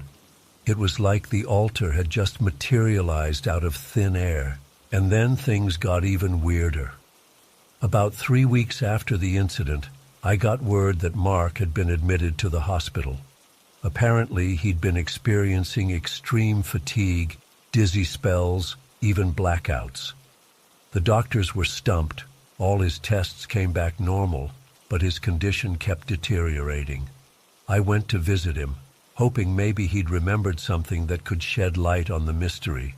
But the man I found in that hospital bed was a far cry from the Mark Davies I'd met that night in the attic. He looked like he'd aged 20 years in just a few weeks. His skin was sallow, hair thinning, eyes sunken and glassy. He barely seemed to register my presence as I stood by his bedside. "Mr. Davies, it's Officer Murphy. Do you remember me?" His eyes slowly focused on my face. "The attic," he mumbled. "It's still there. I can feel it." A chill ran down my spine. "What do you mean? What's still there?" But he just shook his head weakly and closed his eyes again. I left the hospital that day with more questions than answers, and a growing sense of dread that whatever we'd stumbled upon in that attic was far from over. Against my better judgment, I decided to pay another visit to Mark's house. I told myself I was just being thorough, following up on a lead. But deep down, I knew I was chasing something I couldn't explain. The house was dark and silent as I let myself in with the spare key Mark had given me. Everything looked normal at first glance, but as I made my way upstairs, that sulfur smell hit me again, faint but unmistakable. My heart was pounding as I climbed the ladder to the attic. The beam of my flashlight swept across the empty space where the altar had been. Nothing there now but bare floorboards. And yet, something felt off. The air seemed heavier somehow, charged with an energy I couldn't quite define.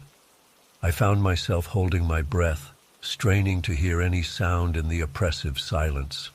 That's when I saw it. Just for a split second, a flicker of movement in the corner of my eye. I whirled around, but there was nothing there, just shadows and dust. I told myself I was imagining things, letting my imagination run wild. But as I turned to leave, I caught a glimpse of my reflection in an old mirror propped against the wall, and for just a moment I could have sworn I saw something else there too, a dark shape hovering just behind my shoulder. I practically fell down the ladder in my haste to get out of there. I didn't stop running until I was back in my patrol car, hands shaking as I gripped the steering wheel. What the hell was happening? Was I losing my mind? Over the next few days, I threw myself into research. I pored over old case files, looking for anything similar. I even started reading up on the occult, on rituals and curses. Things I'd always dismissed as superstitious nonsense suddenly didn't seem so far-fetched. The more I dug, the more convinced I became that something supernatural was at work here. That altar hadn't just been some sick prank. It had opened a door to something dark and malevolent, and now that door couldn't be closed. I went to see Mark again, determined to get some answers. But when I arrived at the hospital, I was met with grim news. He had slipped into a coma overnight, his vital signs growing weaker by the hour. The doctors were baffled, unable to explain his rapid decline. As I stood there by his bedside, watching the slow rise and fall of his chest, a horrible realization dawned on me. Whatever force we had disturbed in that attic, it wasn't just attacking Mark physically. It was draining his very life force, consuming him from the inside out. I left the hospital in a daze, my mind reeling. I knew I should report all of this, get some backup. But who would believe me? I barely believed it myself. That night, I found myself parked outside Mark's house again. I don't know what I expected to find, what I thought I could do, but I couldn't shake the feeling that the key to saving Mark lay somewhere in that attic. As I sat there in the darkness, I suddenly noticed something strange. A faint glow seemed to be coming from the attic window. It pulsed softly, like the beating of a heart.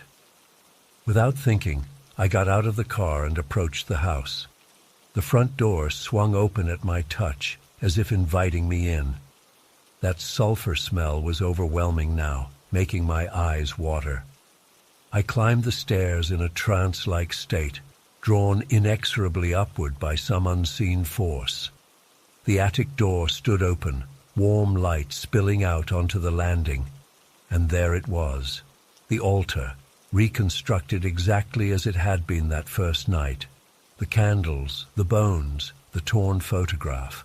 But now the symbols on the floor seemed to glow with an inner fire, casting weird shadows on the walls. I stood frozen in the doorway, unable to move or speak. And then I saw it, a dark, shapeless mass hovering above the altar. It seemed to pulse and writhe, tendrils of shadow reaching out toward me. In that moment, I understood with perfect clarity what we were dealing with. This was no ghost or demon from some religious text. This was something older, something that defied explanation or categorization, a hunger given form, a void that sought to consume. I don't know how long I stood there, locked in a silent battle of wills with that otherworldly presence. But eventually, slowly, it began to recede. The glow faded, the shadows retreated, until I was left standing alone in a dusty, ordinary attic. I fled the house, my mind struggling to process what I'd just experienced.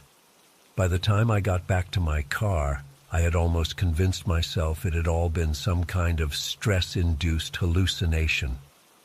But then my phone rang. It was the hospital. Mark had woken up. I raced to his room, not knowing what to expect. But the man I found there was alert.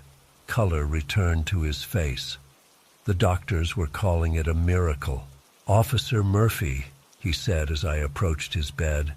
"I remember now. I remember everything." I listened in stunned silence as he recounted dreams of darkness and hunger, of a presence that had latched onto him and refused to let go. Until suddenly, inexplicably, it had released him. I didn't tell him what I'd seen in the attic. How could I? Some truths are better left unspoken. In the days that followed, I tied up the loose ends of the investigation as best I could.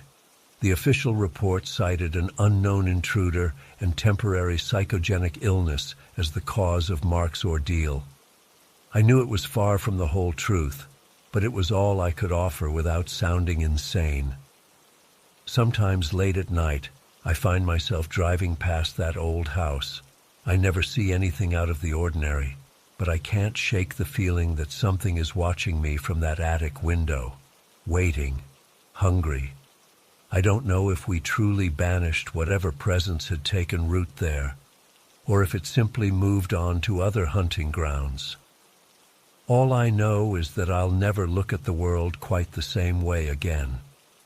There are darker truths lurking just beyond the veil of our reality, and sometimes it's better not to go looking for answers. But still, on quiet nights when the wind whispers through the trees, I find myself wondering, what if it comes back? What if next time we're not so lucky? I try to tell myself it's over, that we won. But deep down, I know the truth. Some doors, once opened, can never truly be closed again.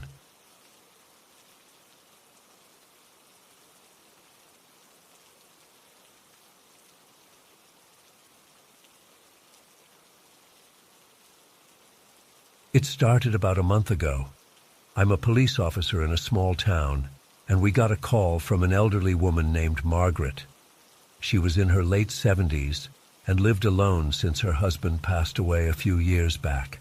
When I arrived at her house, I could tell something was really wrong. Margaret was pale and shaking, her eyes wild with fear. "He's been coming back," she whispered, gripping my arm. "Every night he stands at the foot of my bed and watches me." At first, I thought she was talking about an intruder, but then she clarified. She meant her dead husband, Frank. I tried to calm her down, assuming it was just grief playing tricks on her mind. I've dealt with similar situations before, elderly folks struggling with loss and loneliness. But something about Margaret's terror seemed different, more visceral, more real. I did a thorough check of the house but found no signs of any break-ins or disturbances. Everything was locked up tight. I sat with Margaret for a while, made her some tea, and tried to reassure her. I told her to call us if anything else happened, but privately, I chalked it up to an overactive imagination fueled by grief. But I couldn't shake the image of the raw fear in her eyes. It stuck with me for days afterward. I found myself thinking about Margaret often, wondering if she was okay. About a week later, I decided to do a wellness check, just to ease my own mind. When I pulled up to Margaret's house, something felt off right away. The curtains were all drawn, and there were several days' worth of newspapers piled on the front step. My instincts went on high alert as I approached the door. I knocked several times with no answer. That's when I noticed a faint, sickly sweet smell coming from inside. I radioed for backup and forced entry into the house. The smell hit me like a wall as soon as I stepped inside, the unmistakable odor of death. I found Margaret in her bedroom, lying peacefully in her bed as if she were sleeping. But she had clearly been dead for several days. There was no sign of foul play or forced entry.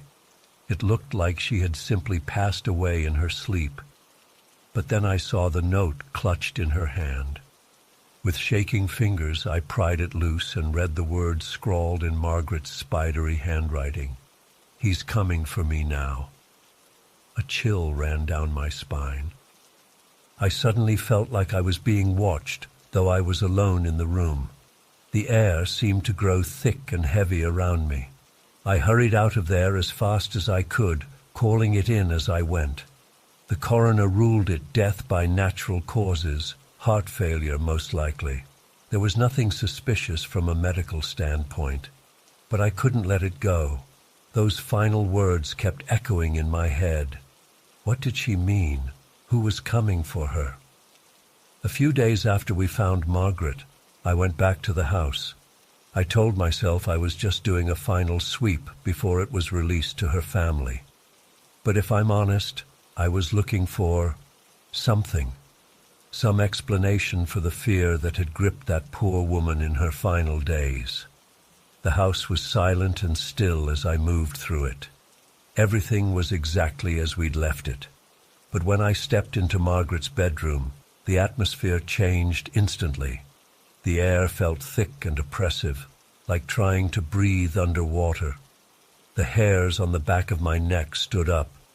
I had the overwhelming sensation of being watched. I spun around, half expecting to see someone standing there, but the room was empty. As I turned back toward the bed, movement caught my eye.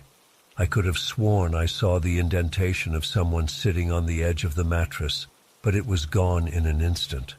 My heart was pounding as I backed out of the room. I told myself it was just my imagination playing tricks on me. The power of suggestion, you know? But deep down, I knew it was more than that. Something was in that room with me. Something I couldn't see or explain. I practically ran out of the house, not stopping until I was in my patrol car with the doors locked. As I sat there trying to catch my breath, I glanced back at the house. For a split second, I thought I saw a figure standing in the bedroom window, the silhouette of a man. I blinked, and it was gone. I haven't been back to that house since then. I can't bring myself to go near it, but I think about Margaret often, about the terror in her eyes that first day. I wonder if she knew what was coming for her in those final days. I wonder if she felt relief when it finally arrived. I've tried to rationalize it all away, chalk it up to an overactive imagination, the power of suggestion, grief and loneliness playing tricks on an old woman's mind. But I can't shake the feeling that there was something more going on in that house, something beyond our understanding. I'm not a superstitious person by nature. I deal in facts and evidence. But this experience has shaken my beliefs to the core.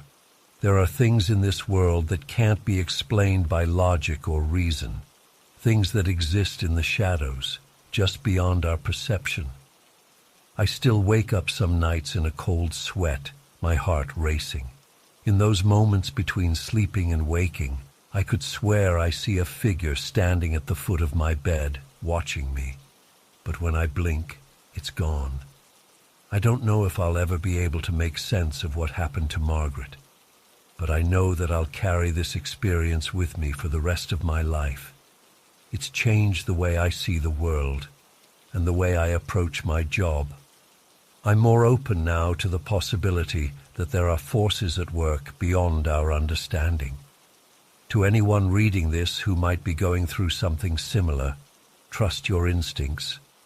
If something feels wrong, it probably is. Don't let anyone tell you it's all in your head.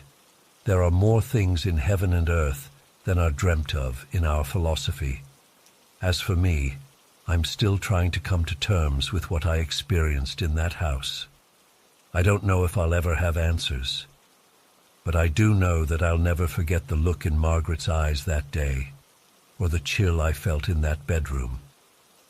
Some things, once seen, can never be unseen, and some experiences change us forever. I hope that by sharing this, I can find some peace, or at least, I hope it might help someone else who's going through something unexplainable. You're not alone, and sometimes the things we can't see are the most real of all.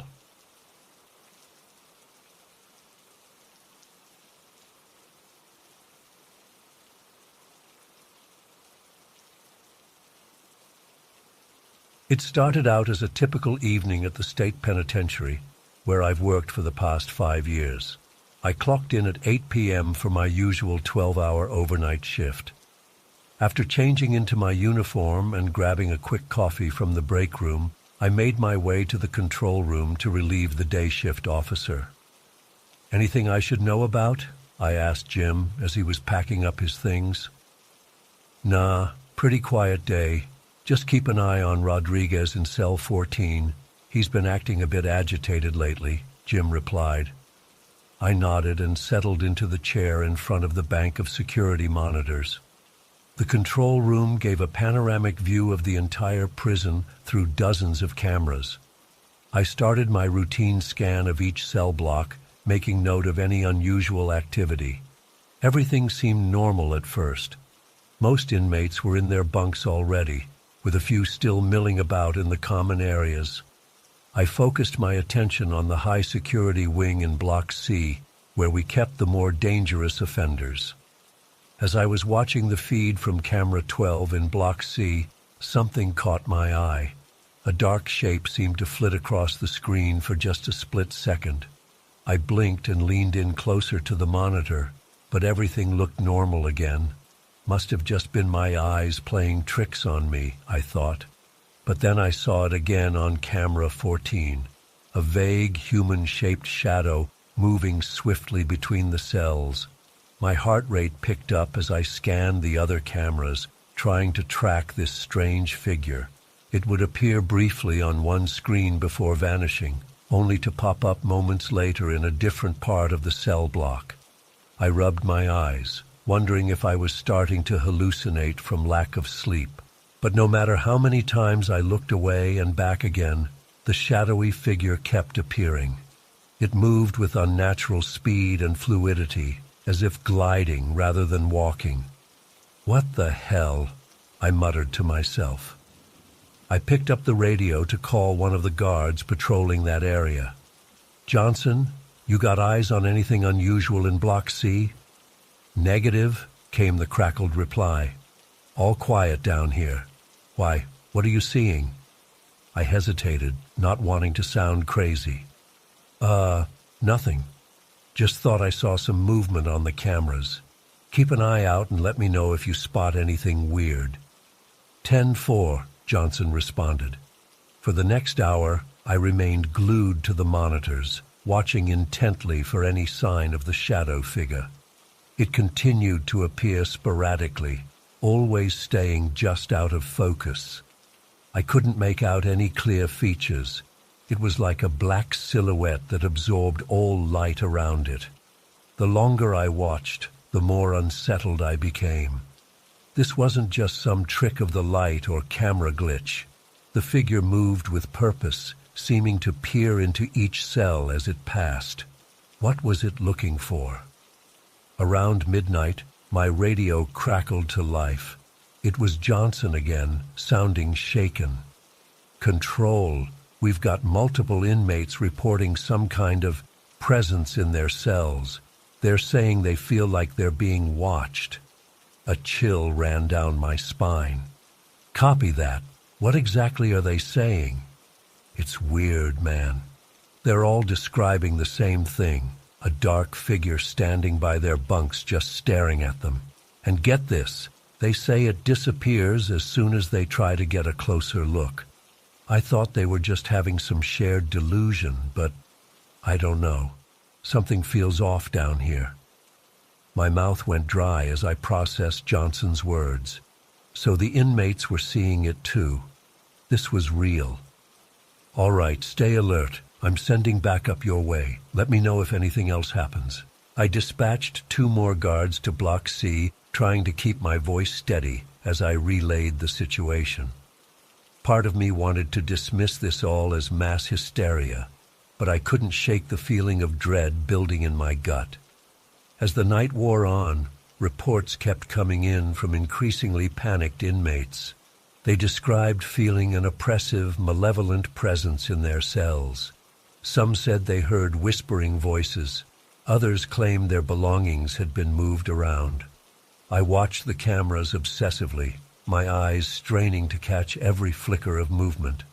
The shadow figure was appearing more frequently now, no longer trying to hide its presence.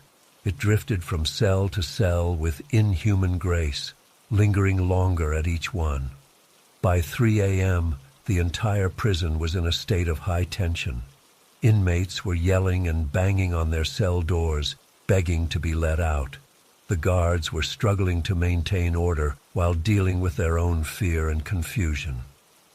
I knew I needed to go down there myself and assess the situation. As much as it terrified me, I couldn't just sit in the control room any longer. With shaking hands, I radioed that I was heading to Block C. I armed myself and made my way through the maze-like corridors of the prison. The usual nighttime sounds, snoring, murmured conversations, the hum of machinery, were absent. An eerie silence had fallen over everything. As I approached Block C, the air grew noticeably colder. My breath came out in visible puffs and goosebumps erupted across my skin. The fluorescent lights flickered ominously, creating strobing shadows. I rounded the corner into the main cell block and froze. There, at the far end of the corridor, was the shadow figure. It was facing away from me, its inky black form a stark contrast to the stark white walls. Every instinct screamed at me to run, but I was rooted to the spot. Slowly, impossibly, the figure began to turn. I caught a glimpse of glowing red eyes before I snapped out of my paralysis and bolted. I ran blindly through the prison, my heart pounding in my ears. I didn't stop until I reached the relative safety of the control room, slamming and locking the door behind me. For several minutes I just stood there, gasping for breath and trying to process what I'd seen. This couldn't be happening. Things like this weren't real.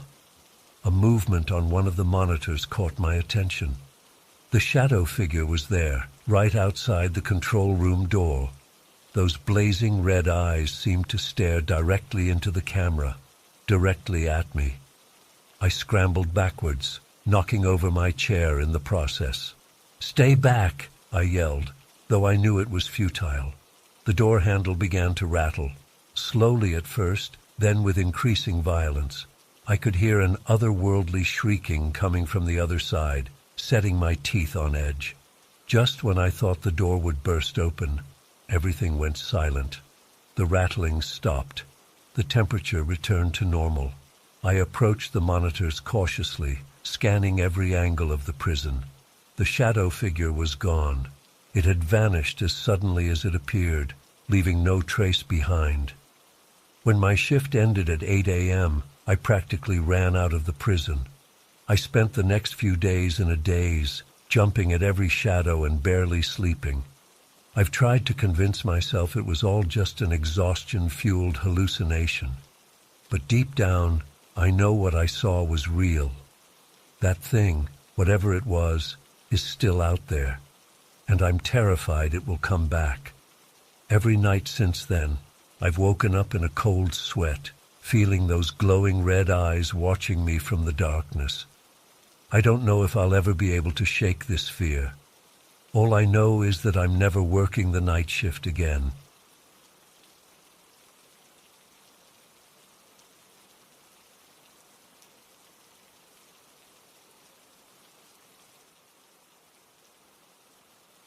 It was a quiet Tuesday evening when I got the call to patrol the cemetery. There had been reports of vandalism recently, knocked over headstones, graffiti, that kind of thing. The captain wanted increased patrols to deter any troublemakers. I wasn't thrilled about the assignment, but hey, it beat writing traffic tickets. As I pulled up to the cemetery gates around 10 p.m., an unsettling fog had rolled in, blanketing everything in a thick haze. Great, I thought. This is going to make patrolling fun. I flicked on my flashlight and started making my way through the rows of graves. The fog muffled all sound, creating an eerie silence broken only by my footsteps crunching on the gravel paths. Visibility was terrible. I could barely see 10 feet in front of me. The beam of my flashlight created weird shadows as it cut through the mist. I'd been walking for maybe 15 minutes when I caught a glimpse of movement out of the corner of my eye. Swinging my light in that direction, I saw what looked like a human figure about 30 yards away, moving between the headstones. "Hey!" I called out. "This is the police. The cemetery's closed. Come out where I can see you." No response. The figure kept moving, seemingly unaware of my presence. I started jogging in that direction, determined to catch this vandal red-handed. But as I got closer, something felt off. The figure didn't seem quite solid. It was like trying to focus on a shadow. Just as I was about to reach it, the figure vanished into the fog. I stood there dumbfounded, my heart racing.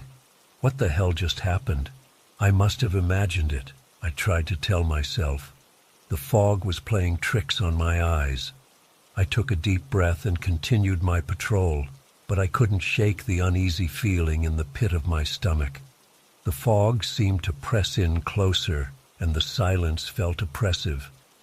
I found myself jumping at every little noise, the rustle of leaves, a twig snapping underfoot. About an hour into my shift, I spotted the figure again. This time it was standing motionless next to a large marble angel statue. I approached more cautiously this time, not calling out. As I got closer, I could make out more details. It appeared to be a woman in an old-fashioned dress, but something was wrong. I could see right through her to the headstones behind. My breath caught in my throat as I realized I was looking at a ghost, an honest-to-God apparition. I froze, unsure what to do. Run? Try to talk to it? As I stood there paralyzed, the ghostly woman slowly turned her head to look directly at me. Her eyes were empty black voids that seemed to stare into my soul. A wave of cold washed over me, and I stumbled backwards, nearly falling. When I looked up again, she was gone. My hands were shaking so bad I could barely hold my flashlight. This can't be happening, I kept telling myself. Ghosts aren't real. But I couldn't deny what I'd seen with my own eyes. I decided to cut my patrol short and head back to my squad car. As I was walking, I started hearing whispers on the edge of my hearing, unintelligible words that seemed to be coming from all around me. I picked up my pace, my eyes darting around frantically. The whispers grew louder, and now I could make out what they were saying. Leave, leave, leave. Over and over again, urgent and insistent. I broke into a run, no longer caring about looking professional. I just wanted to get the hell out of there. As I neared the gates, I felt an icy hand grasp my shoulder. I spun around to see the ghostly woman right behind me, her face inches from mine. In a raspy voice that chilled me to my core, she whispered, "Get out." I've never run so fast in my life. I sprinted to my car, fumbling with the keys as I tried to unlock it with trembling hands. As I peeled out of there, I glanced in my rearview mirror and saw dozens of translucent figures standing by the gates, watching me go. I drove straight to the station and told my captain I was sick and going home. There was no way I could explain what had really happened. They'd think I was crazy or on drugs. I called in sick the next day, too, unable to stop shaking or sleep. It's been a week now, and I still can't get those empty black eyes out of my mind. I put in for a transfer to day shift, making up some excuse about wanting more family time. There's no way in hell I'm ever going back to that cemetery at night. I don't know what I encountered there, but it wasn't anything natural or explainable. I've always prided myself on being rational and level-headed. But that night shook my entire worldview. There are things out there beyond our understanding, lurking in the shadows. And sometimes it's best to heed their warnings and stay away. I still drive by Oakwood Cemetery during the day sometimes. It looks so peaceful and ordinary in the sunlight, but I know the truth of what waits there after dark. If you value your sanity, stay far away from that place when night falls. Some mysteries are better left unsolved.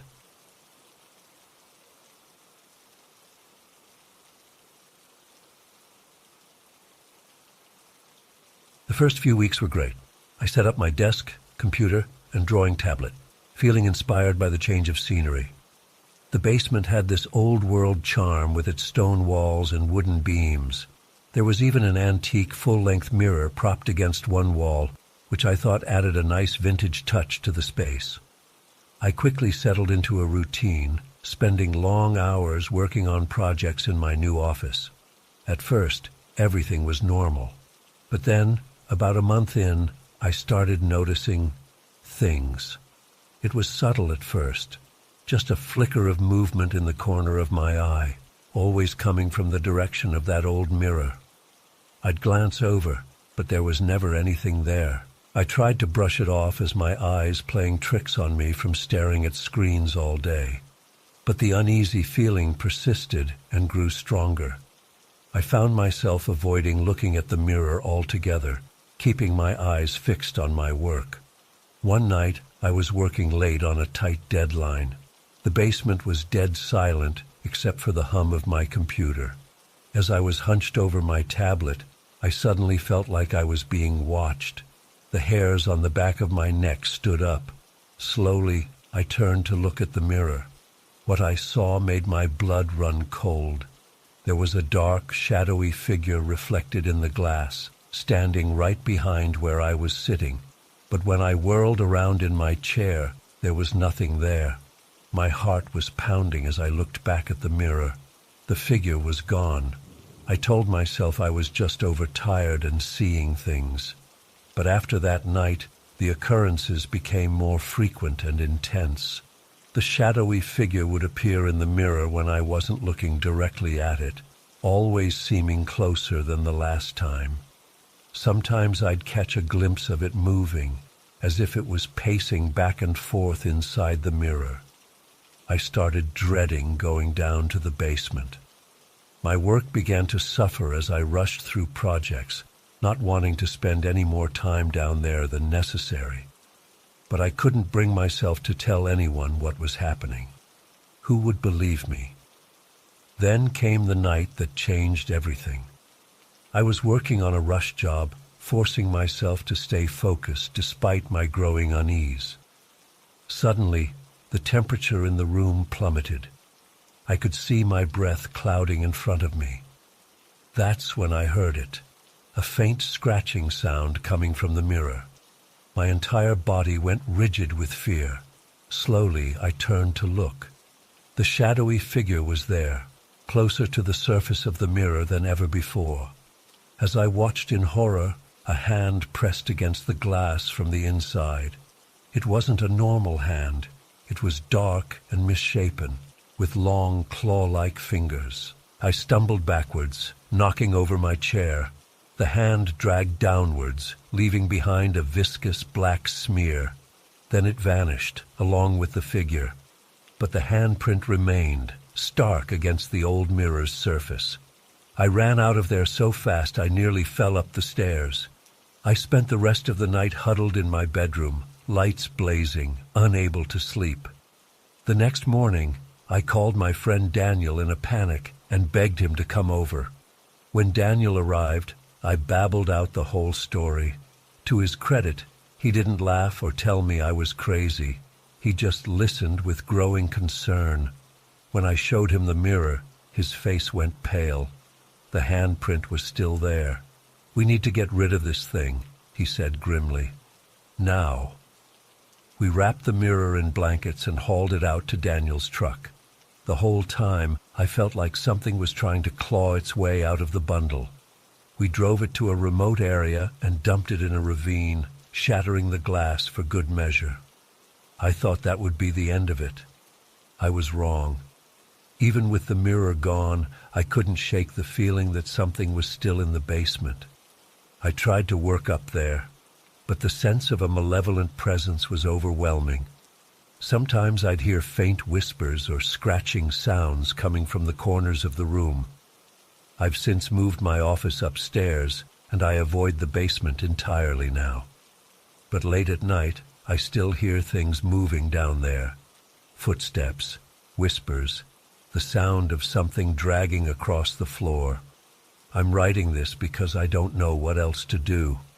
I'm terrified to stay in this house, but I'm equally scared of what might follow me if I leave. Whatever came through that mirror, I don't think it's gone, and I'm afraid it's only a matter of time before it finds another way to reach me. If anyone has experienced anything similar or has any advice, please let me know. I'm desperate for help, and I don't know how much longer I can live like this. The fear is consuming me, and I'm starting to think I'll never feel safe again.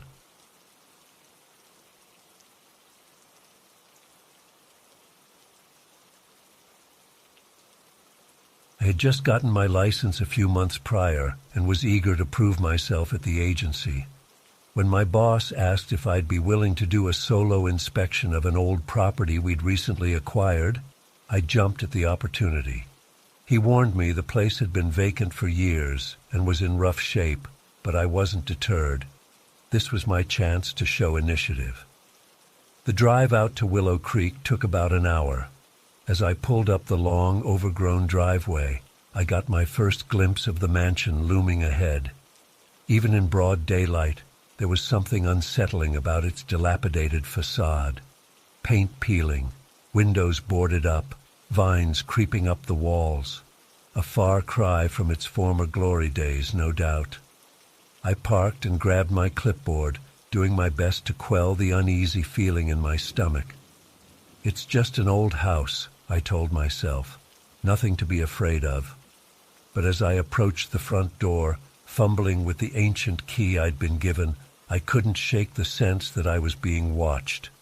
The interior was about what you'd expect.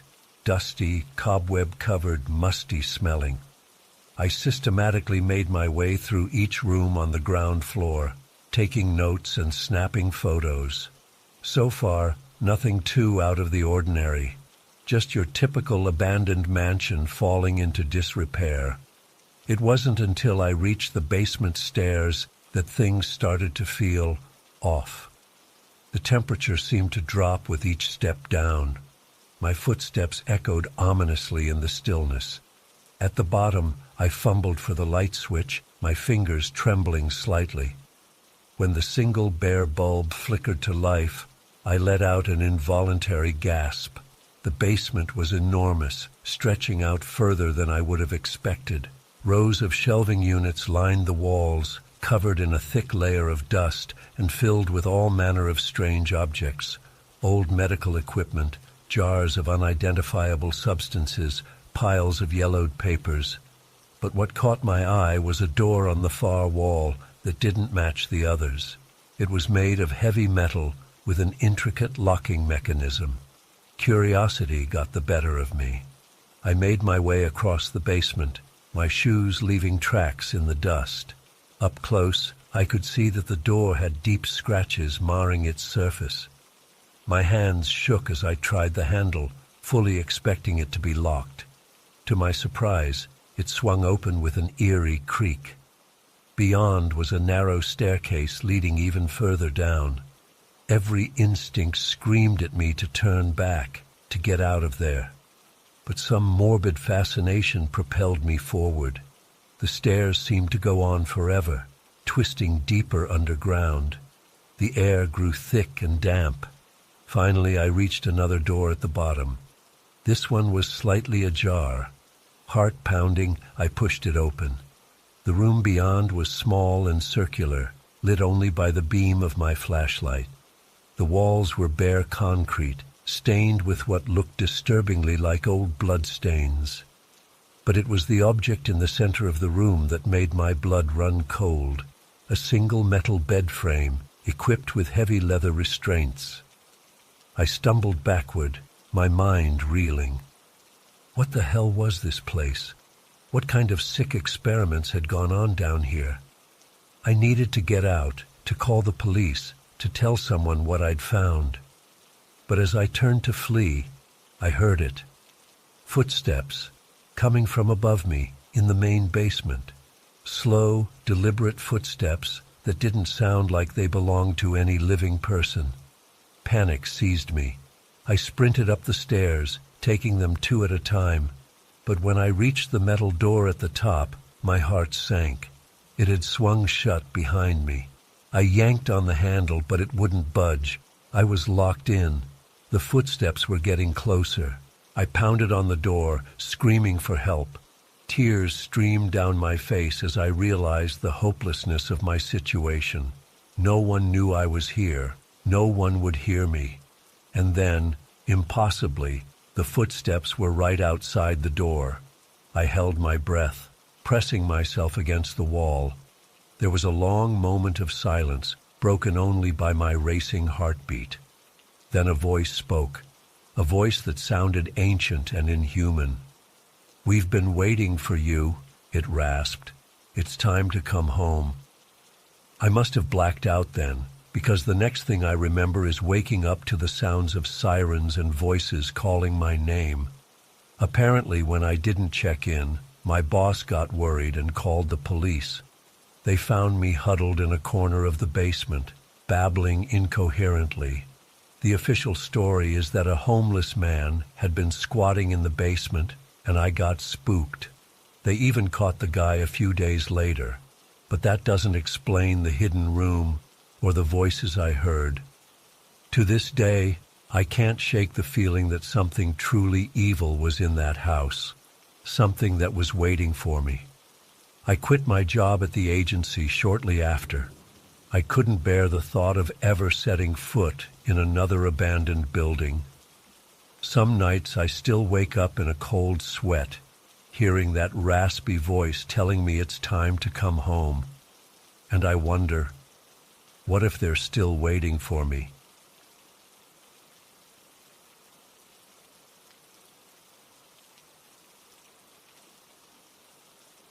It all started when I moved into that old house on Maple Street last fall.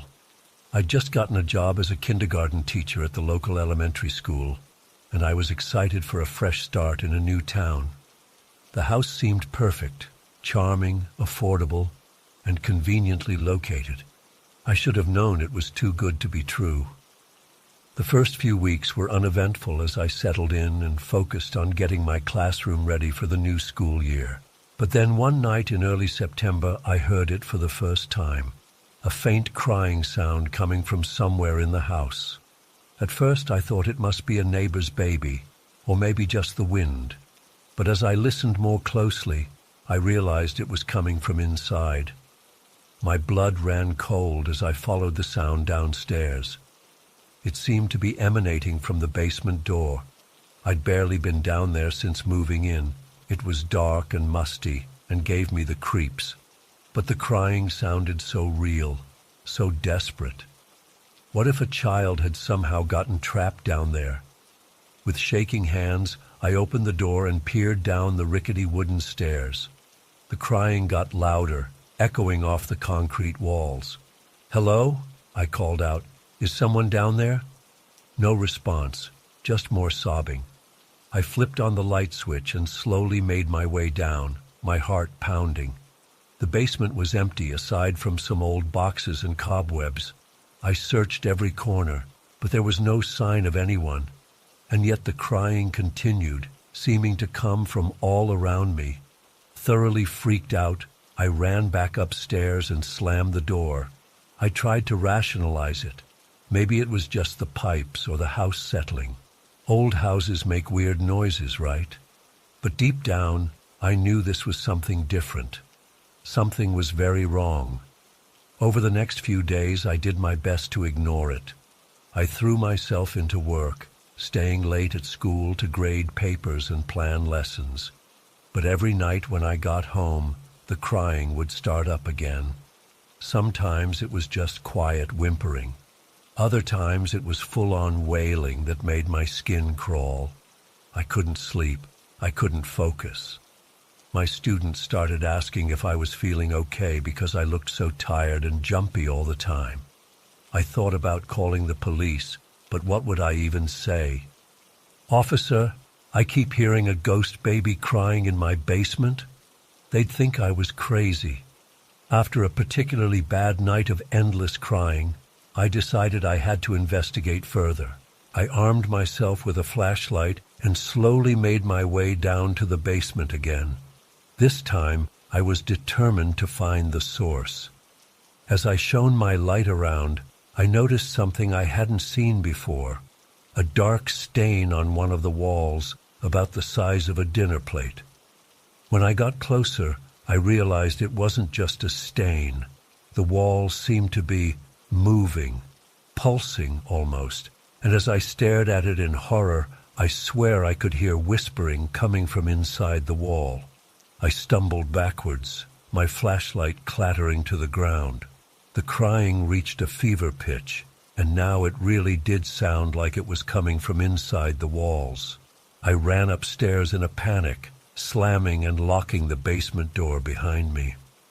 I spent that night in my car, too terrified to stay in the house.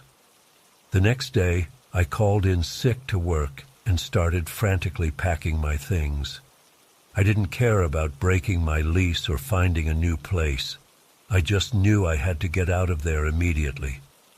As I was hauling boxes to my car, my elderly neighbor from across the street came over.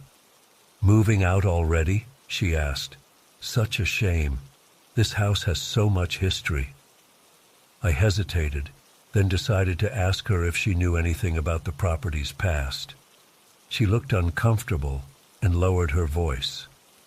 "Well, I probably shouldn't say anything, but there were rumors, years ago, about the man who lived here in the 1950s. They say he did terrible things to children in that basement, but it was all hushed up back then." I felt sick to my stomach. I thanked her quickly and finished packing in a daze. That night, I checked into a motel across town and started apartment hunting online. I never set foot in that house again. It's been 6 months now since I moved out. I'm in a new place, trying to move on with my life, but I still have nightmares about that crying, that whispering stain on the wall. Sometimes I wake up in a cold sweat, convinced I can hear faint sobbing coming from somewhere in my new apartment. I don't know if what I experienced was supernatural or if there's some logical explanation. All I know is that house was deeply wrong, and a part of me is still haunted by what happened there. I keep wondering, did I imagine it all, or did I narrowly escape something truly evil? I'll probably never know the truth, but I do know one thing: I'll never live in a house with a basement again.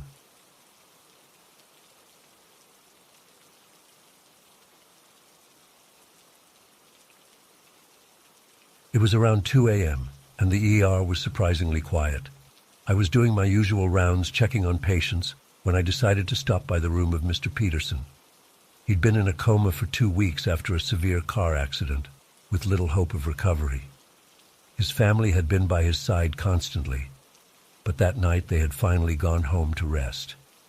As I entered the dimly lit room, I nearly dropped my clipboard in shock. Mr. Peterson's eyes were wide open, staring directly at me. I rushed to his bedside, fumbling for my pen light to check his pupil response. "Mr. Peterson, can you hear me?" I asked, trying to keep my voice steady despite my racing heart.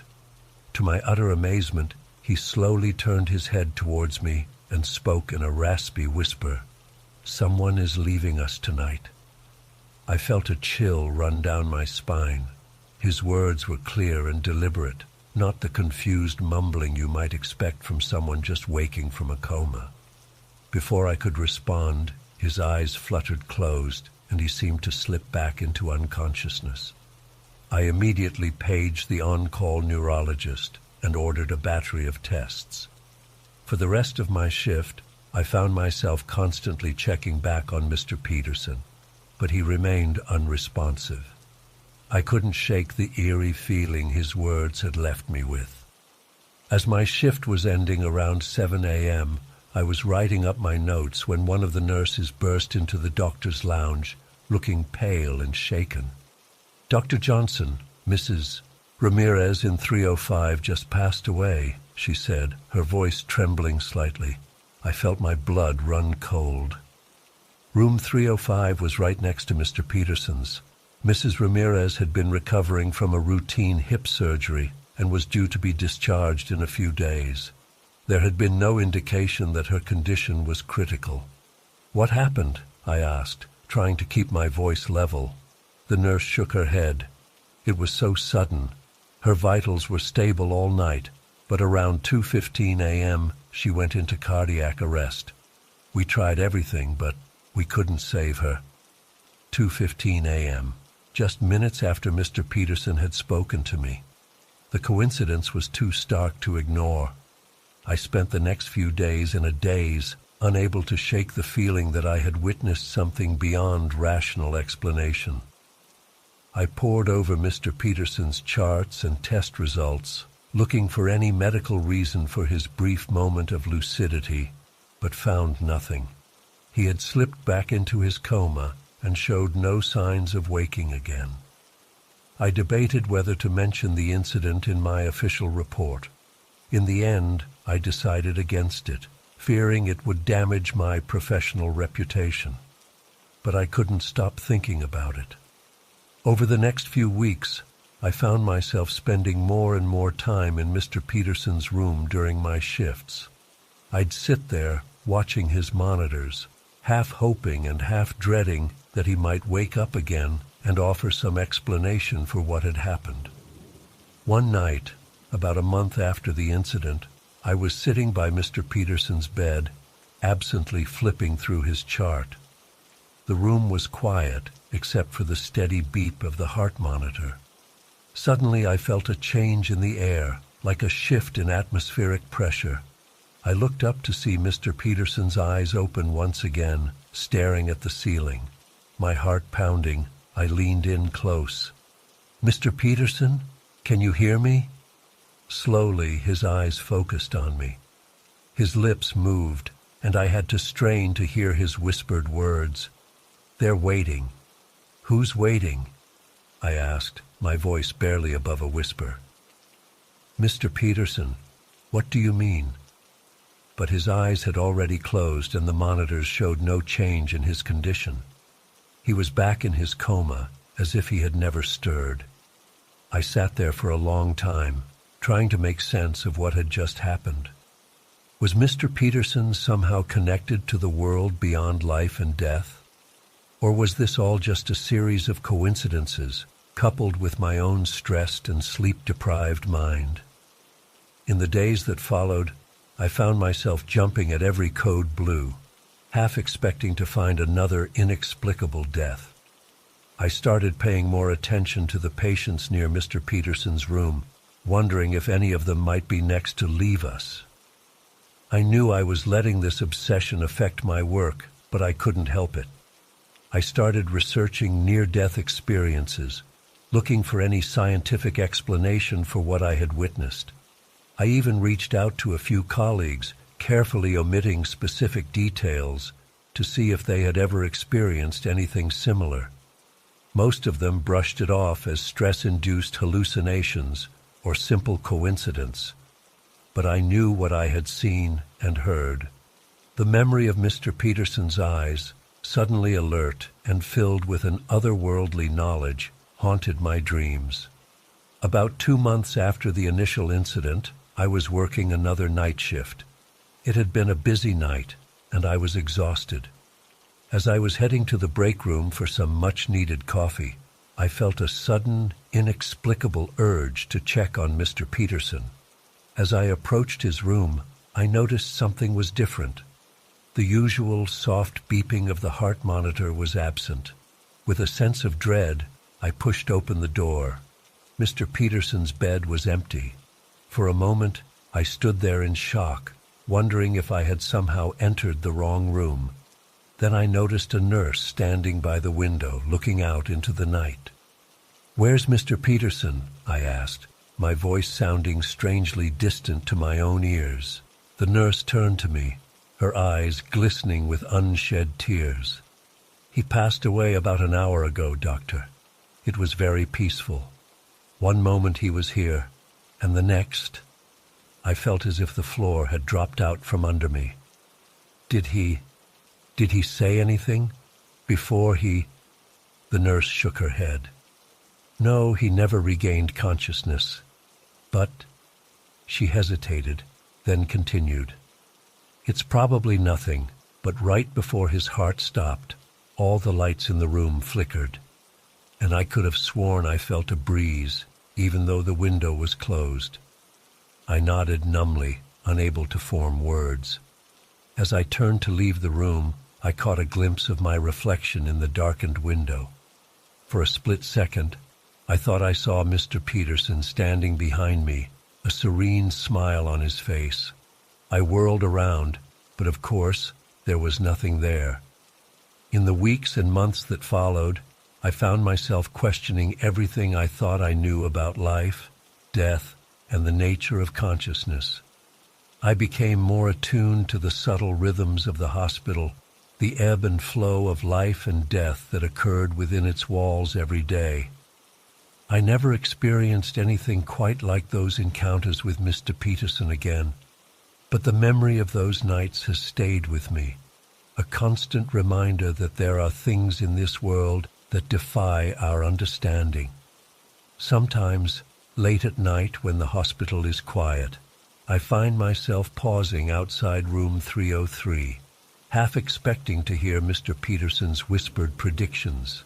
And in those moments, I can't help but wonder, who else might be waiting just beyond the veil of our perception with messages from the other side?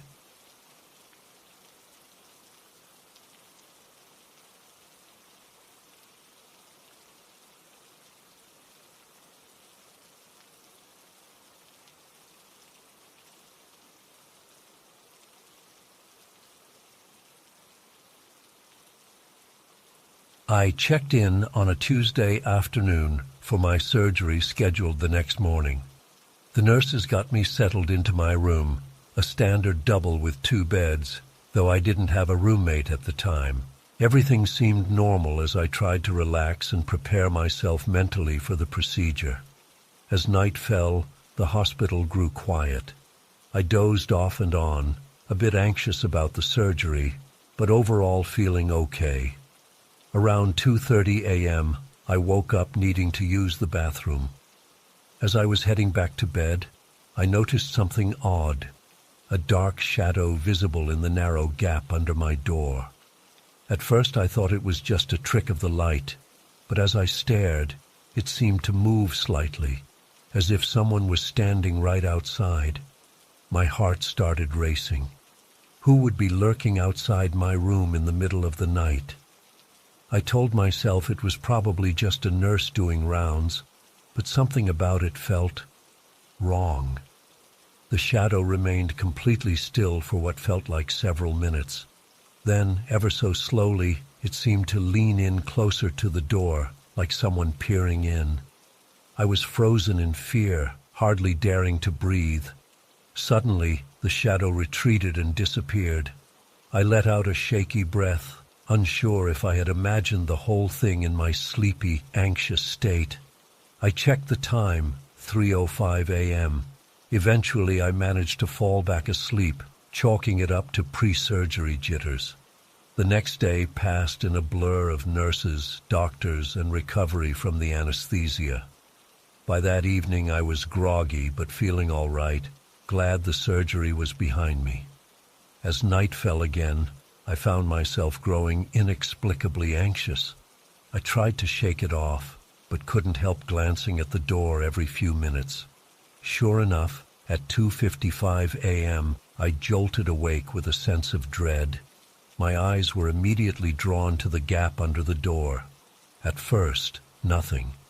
Then, right at 3, the shadow appeared. This time I was wide awake and there was no mistaking it.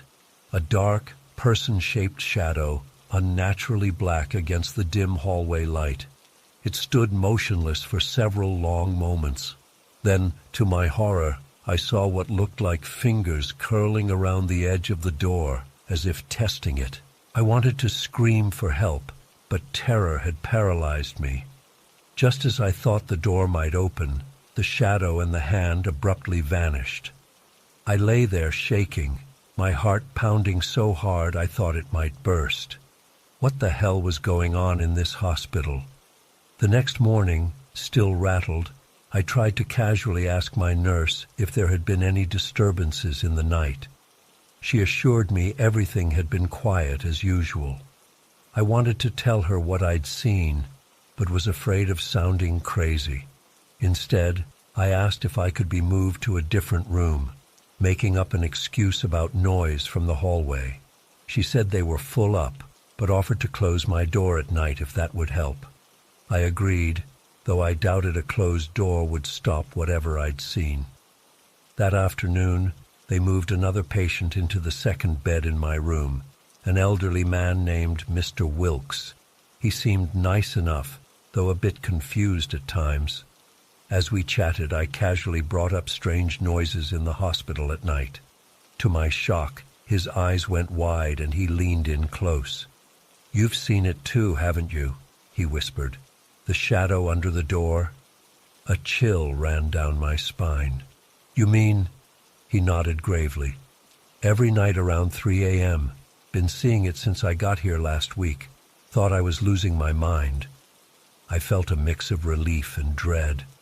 I wasn't imagining things, but that meant something truly sinister was happening here. Mr. Wilkes and I talked in low voices, sharing our experiences. He was convinced it was some kind of evil presence stalking the halls at night. I wanted to dismiss that as the ramblings of a confused old man, but after what I'd seen, I wasn't so sure. As night approached, my anxiety skyrocketed. Mr. Wilkes seemed on edge too. We both pretended to sleep, but I could tell we were both watching the door. At 2:59, I heard Mr. Wilkes's breathing quicken. Then, right on cue, the shadow appeared. It was definitely person-shaped, but somehow darker and more solid than a normal shadow. It stood perfectly still for a long moment. Then, to my horror, it began to move, not towards my side of the room, but towards Mr. Wilkes's bed. I wanted to cry out, to warn him, but I was paralyzed with fear. I watched, helpless, as the shadow slid silently across the floor. It paused at the foot of his bed. I could hear Mr. Wilkes whimpering softly. Then, in a movement almost too quick to follow, the shadow surged up and over his bed. I squeezed my eyes shut, too terrified to look. I heard a choked gasp from Mr. Wilkes, then silence. When I finally got the courage to open my eyes, the shadow was gone. Mr. Wilkes lay motionless in his bed. I called out to him in a shaky voice, but got no response. My trembling hand found the nurse call button, and I pressed it repeatedly. The staff rushed in and quickly determined that Mr. Wilkes had passed away, apparently from natural causes. As they worked, I sat huddled in my bed, unable to speak. I wanted to tell them what I'd seen, but who would believe me? They'd think I was drugged or delirious. I didn't sleep at all that night. The next day, I begged to be discharged early, claiming I felt fine and would recover better at home. The doctors were reluctant, but eventually agreed. As I was gathering my things to leave, I overheard two nurses talking quietly in the hallway. One mentioned that it was odd. There had been an unusually high number of unexpected deaths on this floor lately, all happening in the middle of the night. A chill ran through me as I hurried out of that hospital as fast as I could. It's been months now, and I still have nightmares about that shadow. I've tried to convince myself it was all in my head, stress and medication playing tricks on me. But deep down, I know what I saw. Something evil stalks the halls of that hospital in the dead of night, choosing its victims. And I was lucky to escape. I don't know if anyone will believe this story. Hell, I'm not sure I would believe it if I hadn't lived it. But I had to share it, to warn others. If you find yourself in a hospital late at night and see a shadow under your door, whatever you do, don't let it in.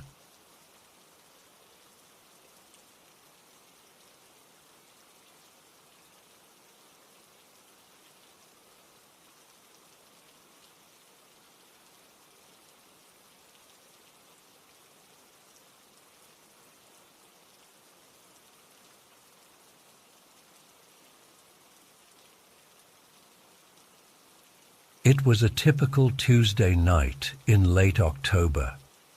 The hospital corridors were eerily quiet, save for the occasional beeping of monitors and the squeak of my shoes on the linoleum floor.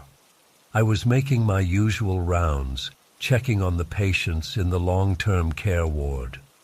Most of them were elderly folks or coma patients requiring round-the-clock care.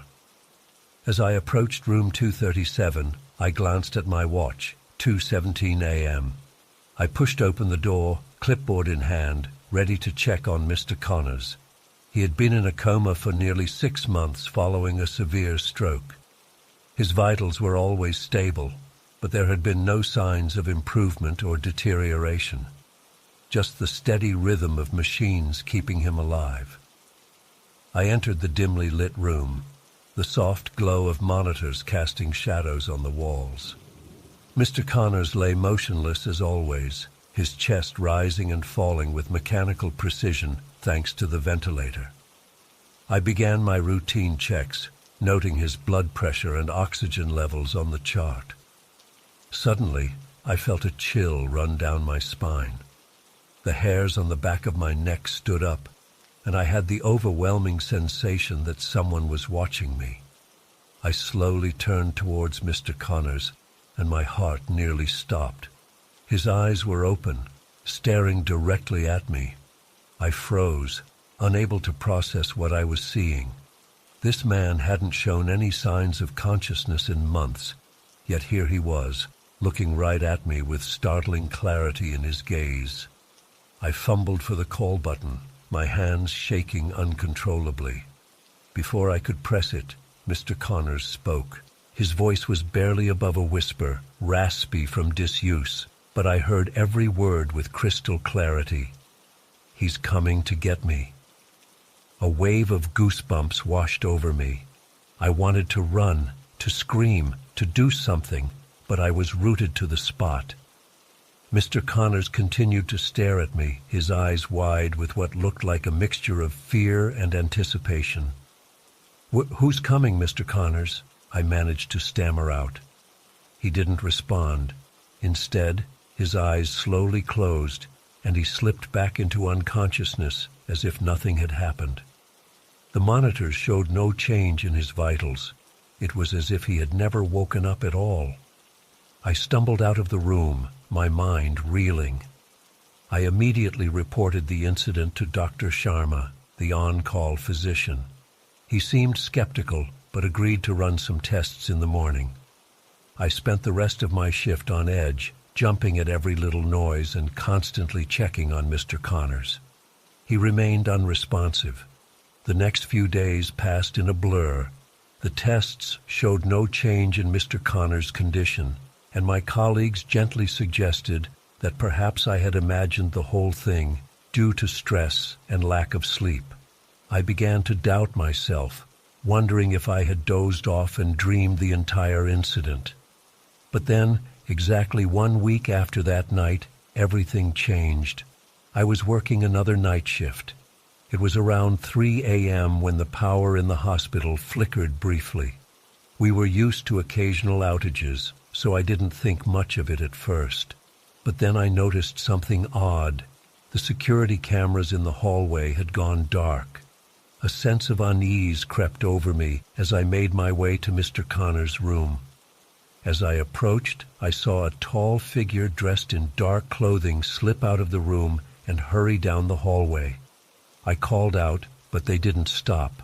I ran after them, but by the time I reached the end of the corridor, they had vanished. My heart pounding, I rushed back to Mr. Connors' room. The bed was empty. The monitors were off, the IV lines dangling uselessly. Mr. Connors was gone. The hospital went into lockdown. Police were called, and a frantic search began. How could a comatose patient simply disappear? The security footage showed nothing, just static during the time of the power flicker. It was as if Mr. Connors had vanished into thin air. Weeks passed with no leads. The police investigation hit dead end after dead end. Rumors and theories swirled among the hospital staff. Some thought it was an elaborate insurance scam. Others believed in more supernatural explanations. I couldn't shake the memory of Mr. Connors' words that night. "He's coming to get me." Then, almost a month after the disappearance, we got answers, but they only led to more questions. A detective came to the hospital to inform us that Mr. Connors had been found. He was dead, having passed away peacefully on a small farm about 100 miles from the city. The person who had taken him from the hospital? It was his son, a man named James Connors. The story that emerged was both heartbreaking and bizarre. James had been estranged from his father for years, but had reconciled shortly before Mr. Connors' stroke. Apparently, Mr. Connors had made his son promise that he wouldn't let him die in a hospital, hooked up to machines. He wanted to pass away at home, surrounded by nature. James had been racked with guilt for months, watching his father waste away in the hospital. He claimed that one night he had a vivid dream where his father told him it was time to fulfill his promise. That was the night he came to the hospital. But how did he manage to get past security? How did he disconnect all the equipment and transport a comatose patient without anyone noticing? James was vague on the details, claiming it was all a blur. The police seemed satisfied with his explanation, chalking it up to a grieving son's desperate actions. I couldn't shake the feeling that there was more to the story. How did Mr. Connors know his son was coming that night he woke up? How did he regain consciousness just long enough to deliver that cryptic message? The incident with Mr. Connors has left me questioning everything I thought I knew about life, death, and the connections between people. I still work at St. Mary's, but I can never look at room 237 the same way again. Sometimes, late at night, I swear I can hear Mr. Connors' voice echoing through the halls. He's coming to get me. I don't know if I'll ever fully understand what happened that night. Part of me doesn't want to. But I do know that it has forever changed the way I view my job, my patients, and the thin line between this world and whatever lies beyond. I just hope that wherever Mr. Connors is now, he's at peace.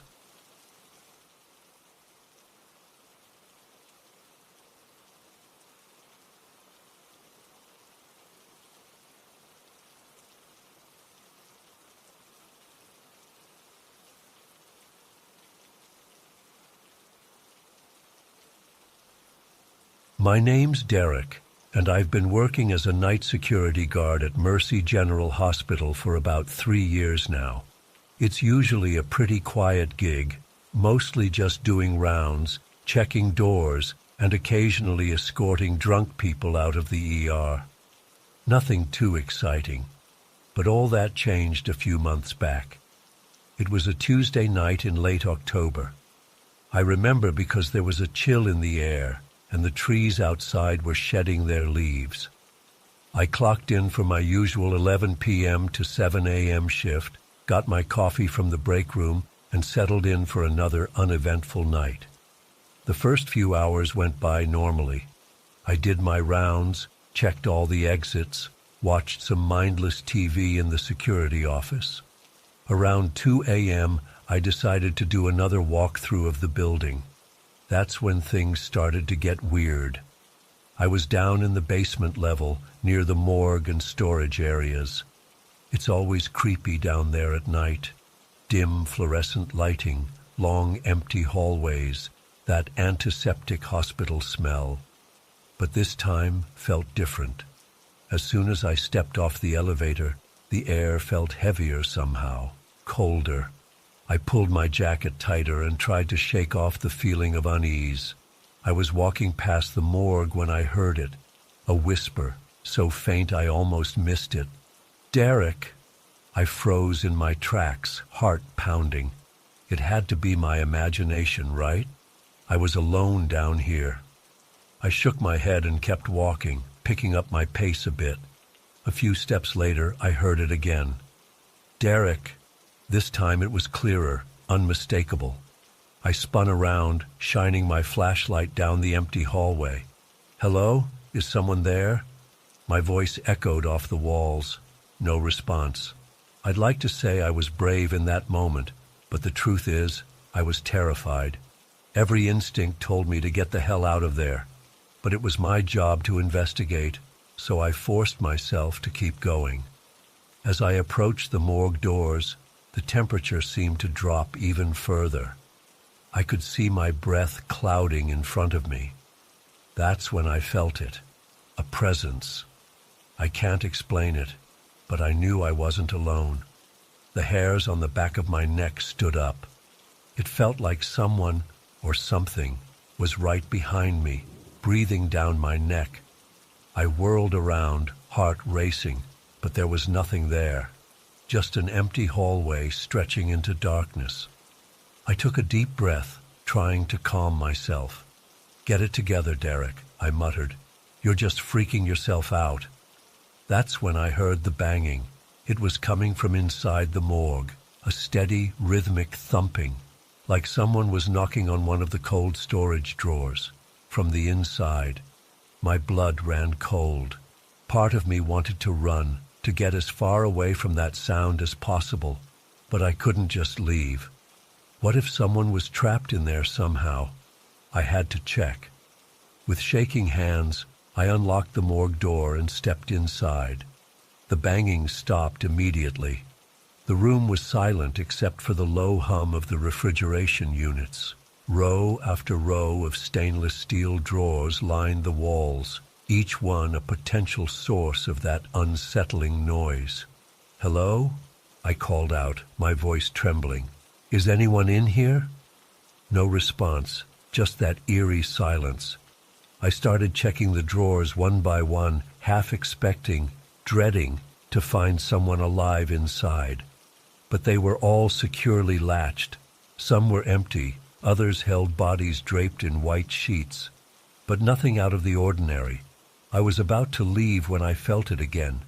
That presence, stronger this time, like it was right next to me. The air around me grew ice cold. I could have sworn I felt fingers brush against the back of my neck. I spun around, heart pounding out of my chest, and for a split second I saw something, a dark shape, vaguely human, standing in the corner. But as soon as I focused on it, it was gone. That was it. I couldn't take any more. I bolted out of that morgue faster than I've ever moved in my life. I didn't stop running until I was back in the security office, door locked behind me. I spent the rest of my shift huddled in that office, jumping at every little sound. When 7 a.m. finally rolled around, I practically ran out of the building. I called in sick the next night, and the night after that. When I finally went back to work, I made excuses to avoid going down to the basement. I just couldn't bring myself to go near that morgue again. It's been months now, and I still can't explain what happened that night. Was it all in my head? Some kind of hallucination brought on by lack of sleep and too much coffee? Or did I really experience something supernatural? I don't know. But I do know this. I'll never forget the feeling of that presence.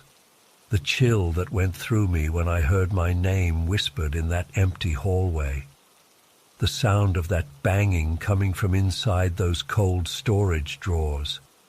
Sometimes I wonder if there was someone or something trapped down there, trying to communicate, wanting to be heard. But if that's the case, I hope they found peace, because I'm never going back to find out. I still work at the hospital, but I requested a transfer to the day shift. I can't handle those long, lonely nights anymore, not after what I experienced. I don't expect anyone to believe me. Hell, most days I'm not sure I believe it myself. But I know what I felt that night, and I'll never be the same because of it. So that's my story. I don't know if sharing it has helped or just dredged up memories I've been trying to forget. But at least now someone else knows. Maybe that's enough. If you ever find yourself working nights in a hospital, do yourself a favor. Stay out of the basement. And if you hear someone calling your name when you're alone, don't answer. Some things are better left undisturbed.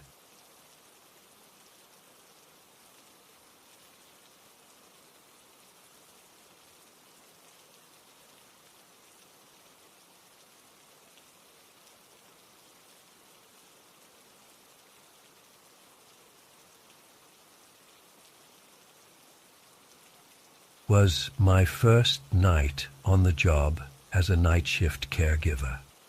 I was excited but nervous. I'd always wanted to work in healthcare, and this seemed like a good way to get my foot in the door. The nursing home was an old Victorian mansion that had been converted decades ago. As I walked up the creaky steps that first evening, I remember thinking it looked more like a haunted house than a care facility. The night supervisor gave me a quick tour and rundown of my duties. Nothing too complicated, just hourly rounds to check on the residents, help anyone who needed to use the bathroom, that sort of thing. "You'll do fine," she assured me. "Just holler if you need anything." And with that, she was gone, leaving me alone in the dimly lit hallways. The first few hours were uneventful. Most of the residents were sound asleep. I made my rounds quietly, peeking in rooms to make sure everyone was breathing okay. Around 2 a.m., I was walking past room 217 when I heard a faint voice calling out, "Hello? Is someone there?" I paused, then slowly opened the door. An elderly woman was sitting up in bed, peering anxiously into the darkened corner of the room. "Everything all right, ma'am?" I asked softly. She turned to look at me, her eyes wide. "Oh, thank goodness, there you are. I was worried no one would hear me. Would you be a dear and turn on the light? I need to see if he's still there." Confused, I flicked on the bedside lamp. "If who's still there?" "My Harold," she replied matter-of-factly. "He was just standing in that corner watching me, but I think he might have left when you came in." A chill ran down my spine. I glanced at the resident info sheet by the door. Mrs. Edna Harding, age 89. No mention of a husband. "Mrs. Harding," I said gently, "there's no one else in the room. It's just you and me." She looked at me like I was a simpleton. "Well, of course you can't see him, dear. Harold's been dead for 15 years, but he still comes to visit me sometimes." I didn't know how to respond to that. Part of me wanted to humor her, but another part was deeply unsettled. I helped her get comfortable again, then quickly left the room, my heart pounding. The rest of the night passed without incident, but I couldn't stop thinking about Mrs. Harding and her ghostly visitor. I told myself she was just confused or had been dreaming, but something about the certainty in her voice stuck with me. The next night, I was a little on edge as I started my shift. I kept expecting to see shadows moving out of the corner of my eye. Around midnight, I heard Mrs. Harding's voice again as I passed her room. "Harold? Harold, is that you?" I hesitated, then went in. Mrs. Harding was sitting up again, this time staring intently at the foot of her bed. "He was just here," she said as I approached. "Didn't you see him? He walked right past you in the hallway." "I'm sorry, Mrs. Harding," I replied. "I didn't see anyone out there." She sighed in frustration. "Well, keep an eye out for him, would you, dear? He seemed upset about something tonight. I hope everything's all right." I nodded, not trusting myself to speak. As I turned to leave, the temperature in the room suddenly plummeted. I could see my breath misting in the air. The hairs on my arms stood up. "Oh, there you are, Harold," Mrs. Harding exclaimed happily behind me. "I was wondering where you'd gone off to." I bolted from the room, slamming the door behind me. My hands were shaking so badly I could barely fill out the nightly report. I wanted desperately to tell someone what had happened, but I was afraid they'd think I was crazy or not cut out for the job. So I kept it to myself and tried to convince myself there was a logical explanation. The third night, things escalated. I was doing my 3 a.m. rounds when I heard what sounded like a man's voice coming from Mrs. Harding's room. My blood ran cold. Had an intruder somehow gotten in? I rushed to the door and flung it open. The room was empty except for Mrs. Harding, who was peacefully asleep. But as I stood there, I distinctly heard a man whisper directly in my ear, "She's mine. Leave us be."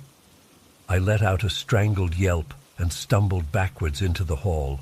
Mrs. Harding stirred and opened her eyes. "Oh, it's you again," she said drowsily. "Did Harold startle you, dear? He can be a bit protective sometimes. Don't take it personally." I fled down the hallway, my heart racing. I spent the rest of the night huddled at the nurse's station, jumping at every little sound. When my shift ended, I went straight to the supervisor and quit on the spot. I couldn't bring myself to explain why. I just said the night shift wasn't for me. It's been months now, and I still lie awake some nights wondering what really happened in that nursing home. Was it all just my imagination? A series of coincidences? Or did I truly encounter something supernatural? I've thought about going back, just to see if I can make sense of it all. But every time I consider it, I remember that chilling whisper in my ear. Whatever was in that room with Mrs. Harding, it made it clear I wasn't welcome, and that's one warning I intend to heed. I don't know if I'll ever be able to explain what I experienced. All I know is that those 3 nights fundamentally changed how I view the world. There are things out there beyond our understanding, hovering just at the edges of our perception. And sometimes, in places like that old nursing home, the veil between worlds grows thin enough for them to reach through. I hope Mrs. Harding is doing all right, wherever she is now.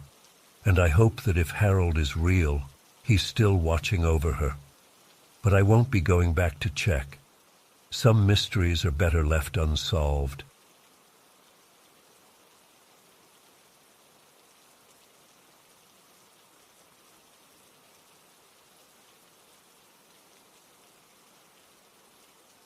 The lobby was dimly lit, with just a few flickering fluorescent lights casting eerie shadows. As I signed in at the security desk, the guard barely looked up from his phone. "Night shift, huh? Good luck," he mumbled.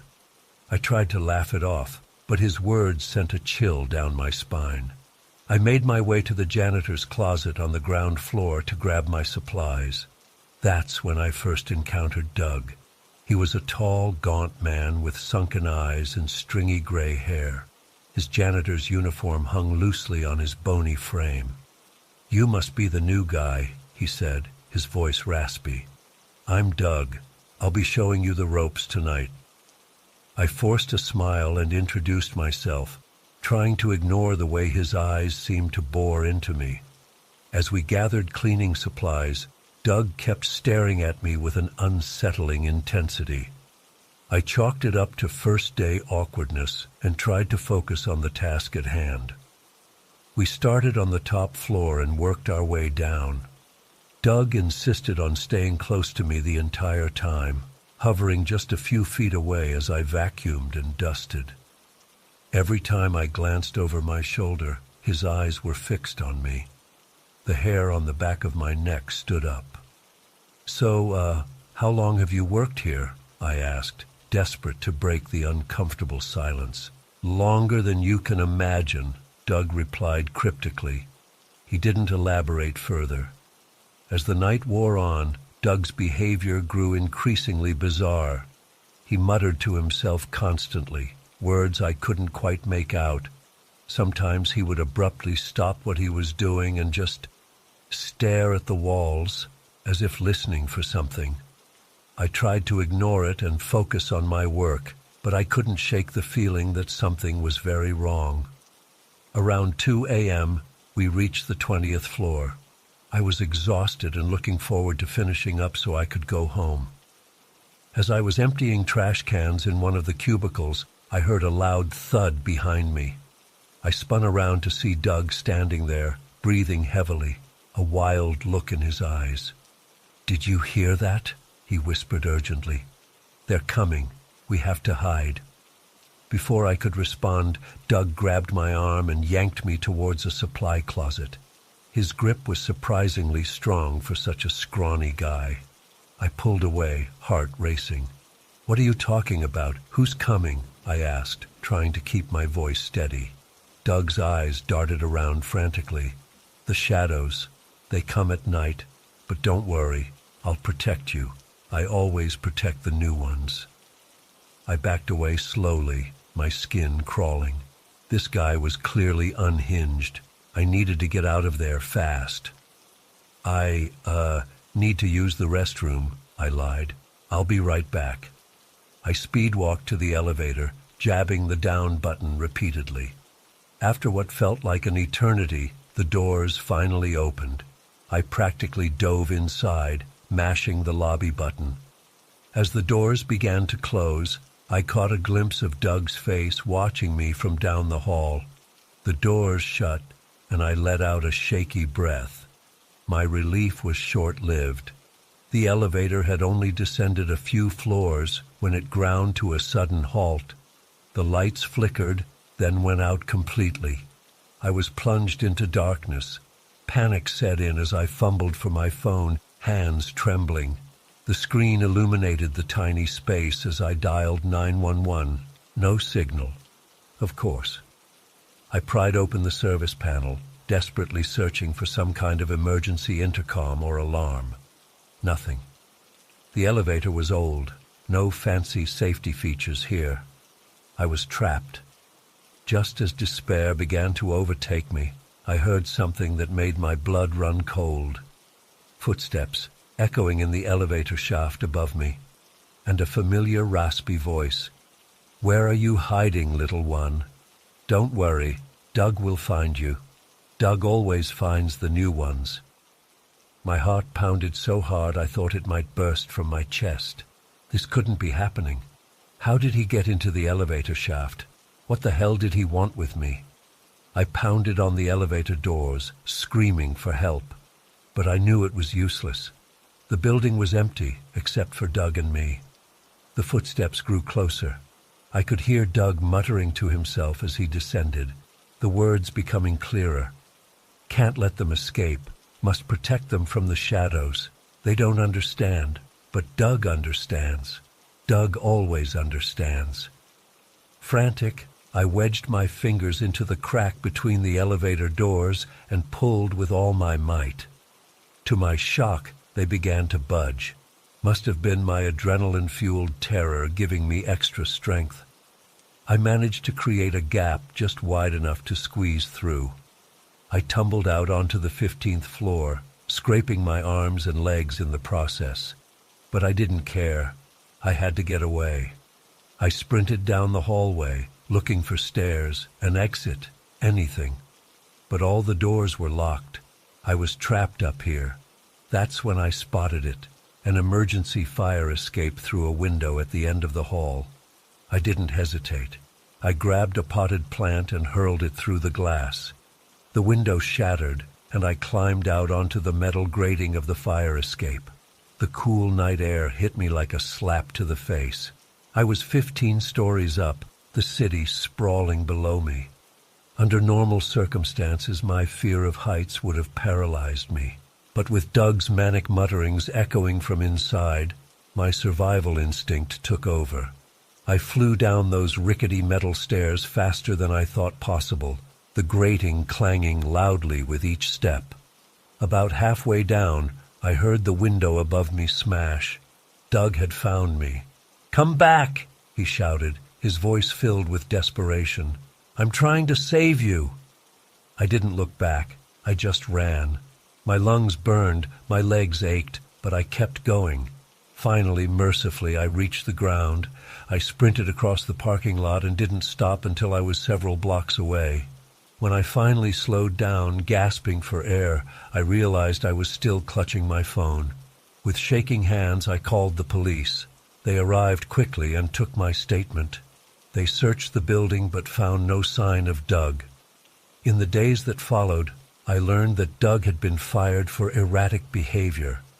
Apparently, there had been complaints from other employees about him acting strangely and making people uncomfortable. But no one had realized just how dangerous he really was. I quit that job immediately, of course. I still have nightmares about Doug's sunken eyes and manic ramblings. Sometimes I wake up in a cold sweat, convinced I can hear footsteps outside my bedroom door and a raspy voice whispering, "Doug always finds the new ones." I don't know what would have happened if I hadn't escaped that night. I don't want to know. All I know is that I'll never work another night shift again, and I'll always take the stairs.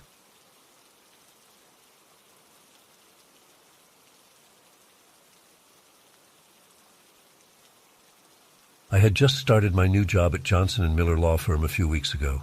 It was a small office, only about 10 employees total, but I was excited for the opportunity. As the new administrative assistant, I figured I'd be doing a lot of filing, answering phones, that sort of thing. But from day one, things felt off. My boss, Janet, kept giving me these strange assignments. She'd hand me unmarked envelopes and tell me to deliver them to this old building on the outskirts of town. At first, I didn't think much of it. Maybe it was just some confidential legal documents or something.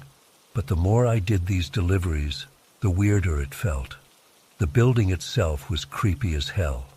It was this old, dilapidated 3-story structure that looked like it hadn't been occupied in years. Most of the windows were boarded up, the paint was peeling, and there was overgrown vegetation all around it. I always got an eerie feeling when I approached it, like I was being watched. One day, as I was walking up to drop off another envelope, I glanced up at one of the second-floor windows. My blood ran cold. There was a figure standing there, just staring at me. I couldn't make out any features. It was more of a silhouette. But I knew someone or something was there, observing me. I nearly dropped the envelope and ran, but I remembered Janet's stern warning to always complete the deliveries no matter what. So with shaking hands, I shoved the envelope through the mail slot and hurried back to my car. The whole drive back to the office, I kept checking my rearview mirror, half expecting to see that shadowy figure following me. When I got back, I tried to casually ask Janet about the building and who we were delivering to. She brushed me off, saying it was confidential client information. But I could tell she was hiding something. Her eyes darted away, and she quickly changed the subject. That night, I couldn't sleep. I kept seeing that figure in the window every time I closed my eyes. I decided to do some research on the building, see if I could find any information about its current occupants or owners. What I discovered chilled me to the bone. According to city records, that building had been abandoned for over a decade. There was a massive fire there 12 years ago that gutted most of the interior. It had been deemed structurally unsafe and left to rot ever since. So who the hell was I delivering these envelopes to? And who was that watching me from the window?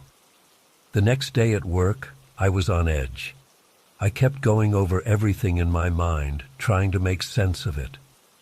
When Janet handed me another envelope for delivery, I hesitated. She must have sensed my unease because she gave me a hard stare and said, "Is there a problem, Tiana?"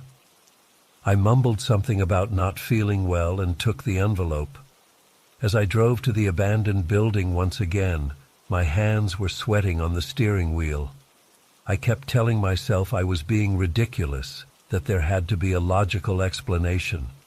Maybe squatters were living there, or maybe I had just imagined the figure in the window. But as I walked up to the building this time, I knew something was different. The air felt heavy, oppressive. I could hear a faint whispering sound coming from inside, like multiple voices having hushed conversations. I froze in place, the envelope clutched tightly to my chest. Suddenly, the front door creaked open a few inches. I let out a small yelp of surprise. Heart pounding, I quickly shoved the envelope through the gap and turned to run. But before I could take more than a few steps, I heard a raspy voice call out, "Tiana!" I sprinted to my car and peeled out of there as fast as I could.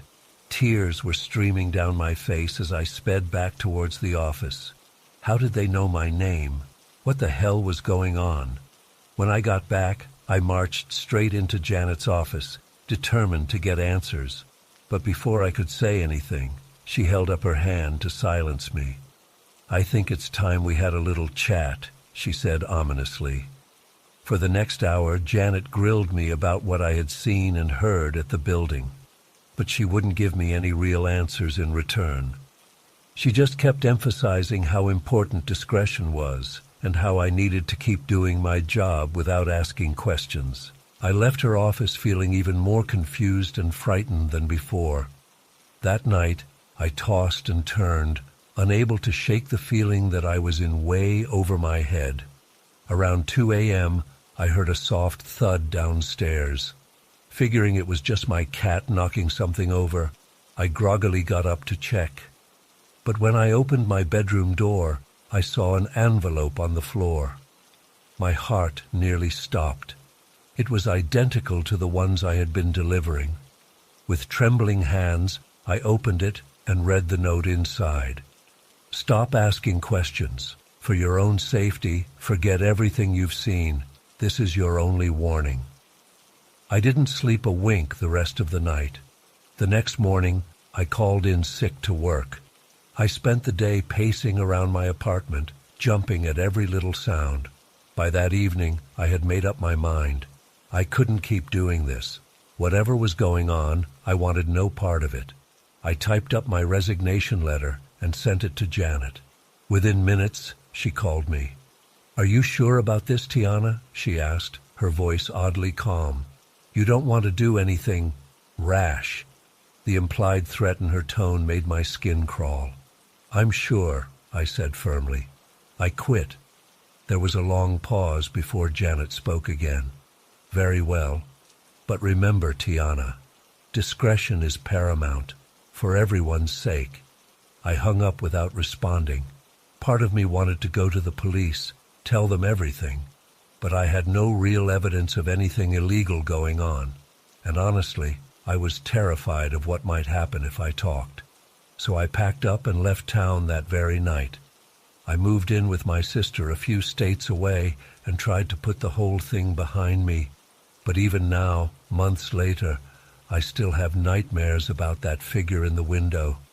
I'll probably never know the full truth about what was really going on at that law firm or in that abandoned building, and maybe that's for the best. Some mysteries are better left unsolved.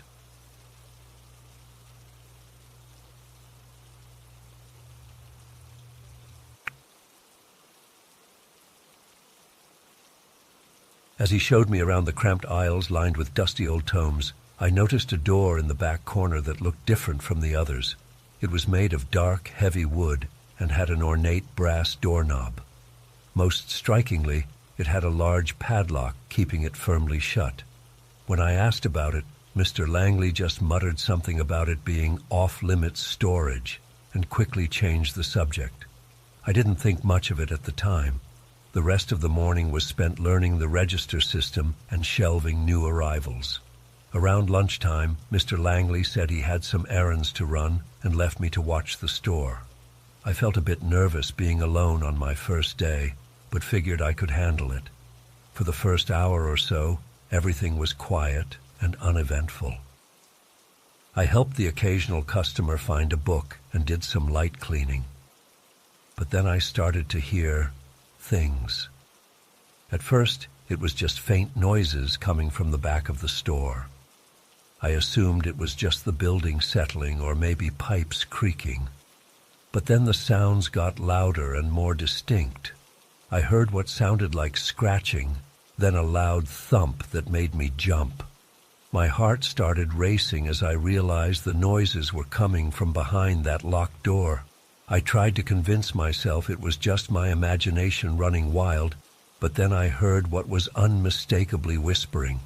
I couldn't make out any words, but the hushed, urgent tones sent chills down my spine. I stood frozen behind the counter, straining my ears. The whispering stopped abruptly, replaced by the sound of something heavy being dragged across the floor. At this point, I was in full panic mode. I grabbed my phone with shaking hands and sent a frantic text to Mr. Langley. "Something weird is happening, hearing noises from locked room. What should I do?"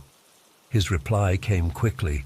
"Whatever you do, do not open that door. I'm on my way back now." That response did nothing to calm my nerves. If anything, it confirmed my worst fears that something was seriously wrong. I paced anxiously behind the counter, jumping at every little sound. The noises from the back room had stopped, but the silence felt even more ominous somehow. After what felt like an eternity, but was probably only 10-15 minutes, I heard a new sound that made my blood run cold, the distinct clink of metal on metal, like a lock being undone. My eyes darted to the hallway leading to that door. I held my breath, half expecting some nightmarish creature to come bursting out at any moment. Instead, I heard a dull thud as the padlock hit the floor. The door itself remained closed, but I could see it was now unlocked. Every instinct in my body was screaming at me to run, but I felt paralyzed with fear. Just then, the bell above the shop's front door chimed. I let out an embarrassing yelp before realizing it was just a customer entering. An older woman browsing the mystery section gave me an odd look. I tried to compose myself, plastering on a fake smile as I greeted her. For the next excruciating half hour, I went through the motions of helping customers while constantly glancing towards the back of the store. My hands were trembling so badly I could barely operate the register. I kept expecting that door to slowly creak open at any moment. When Mr. Langley finally returned, I nearly cried with relief. He must have seen the terror on my face, because he immediately ushered the remaining customers out and flipped the closed sign.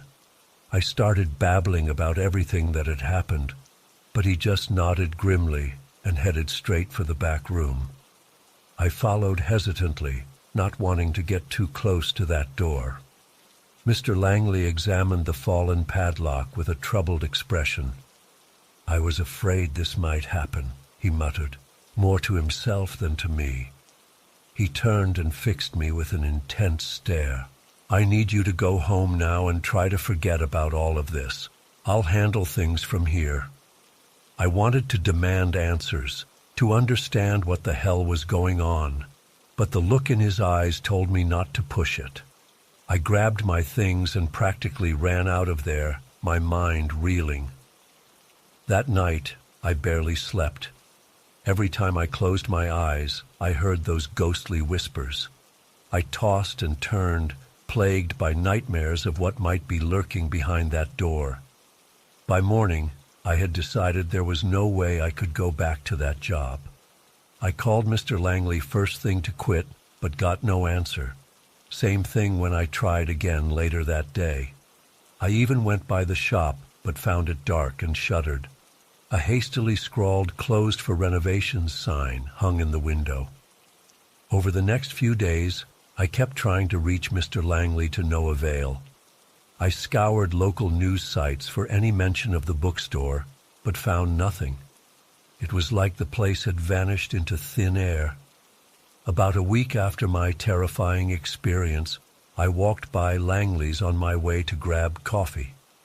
I stopped in my tracks when I saw movers carrying out shelves and boxes. A "for lease" sign was prominently displayed in the window. I approached one of the workers, hoping for some answers. "What happened to the bookstore? Where's Mr. Langley?" The guy just shrugged. "Dunno, man. We just got hired to clear the place out. Owner terminated the lease suddenly. That's all I know." I stood there for a while, watching them gut the shop. As they brought out the antique furniture and stacks of books, I kept waiting to see that ornate wooden door, but it never appeared. It's been months now, and I still have no idea what really happened that day. Sometimes I try to convince myself it was all just a weird misunderstanding, that my imagination got the better of me. But then I'll wake up in a cold sweat, those eerie whispers echoing in my mind. I've done some digging, trying to find any information on the history of that building or Mr. Langley himself. But it's like they never existed. The whole thing feels like some surreal dream, except for the very real fear I still feel whenever I think about that locked door and what might have been behind it.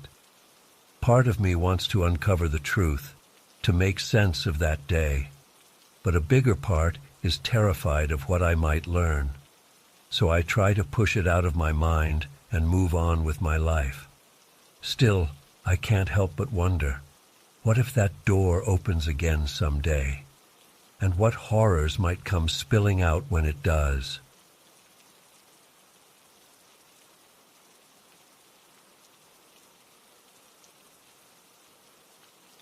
It was supposed to be a routine solo hunting trip, something I've done countless times before.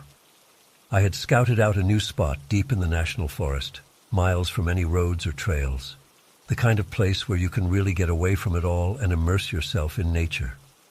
I packed up my gear and hiked several hours into the backcountry, setting up camp in a small clearing as the sun was starting to set. The first few hours were peaceful and uneventful. I got a small fire going, heated up some dinner, and settled in for the night. The stars were incredibly bright out there, away from any light pollution. I remember thinking how perfect and serene it all was as I drifted off to sleep in my tent. I'm not sure what time it was when I first woke up, but it was pitch black outside. At first, I thought it was just the usual nighttime forest sounds that had disturbed me, an owl hooting or branches creaking in the wind. But as I lay there listening, I realized there was something else. A faint sound, almost like singing, coming from somewhere in the darkness beyond my campsite. I held my breath and strained my ears, trying to make it out more clearly. It was definitely a voice, soft and melodic, but with an eerie quality that made the hair on the back of my neck stand up. The words were indistinct, almost like they were in another language.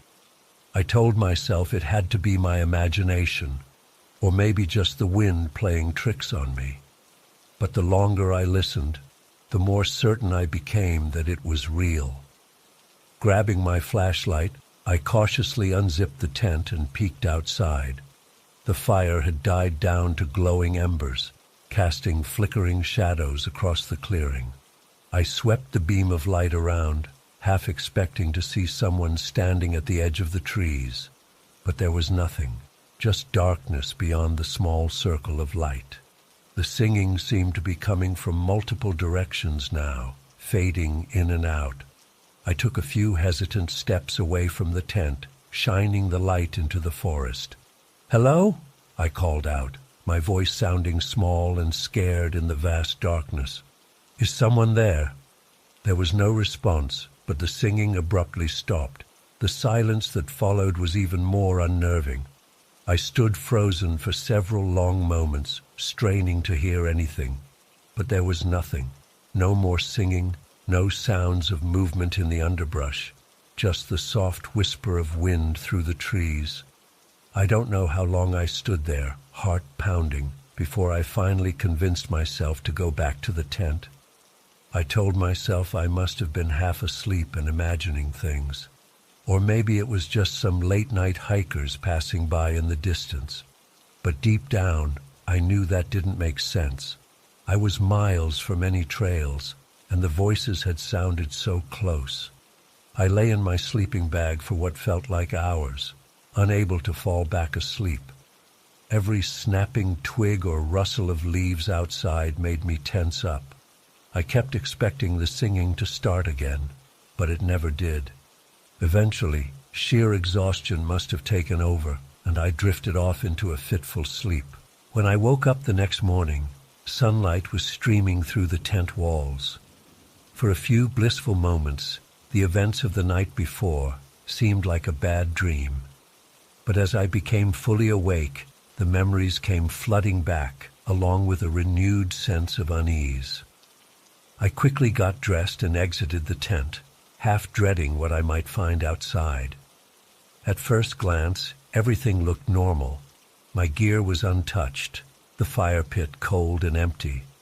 But as I scanned the clearing more closely, I noticed something that made my blood run cold. There were footprints in the dirt and leaves surrounding my campsite. Barefoot human footprints, forming a wide circle around the entire area. They hadn't been there the night before, I was certain of that.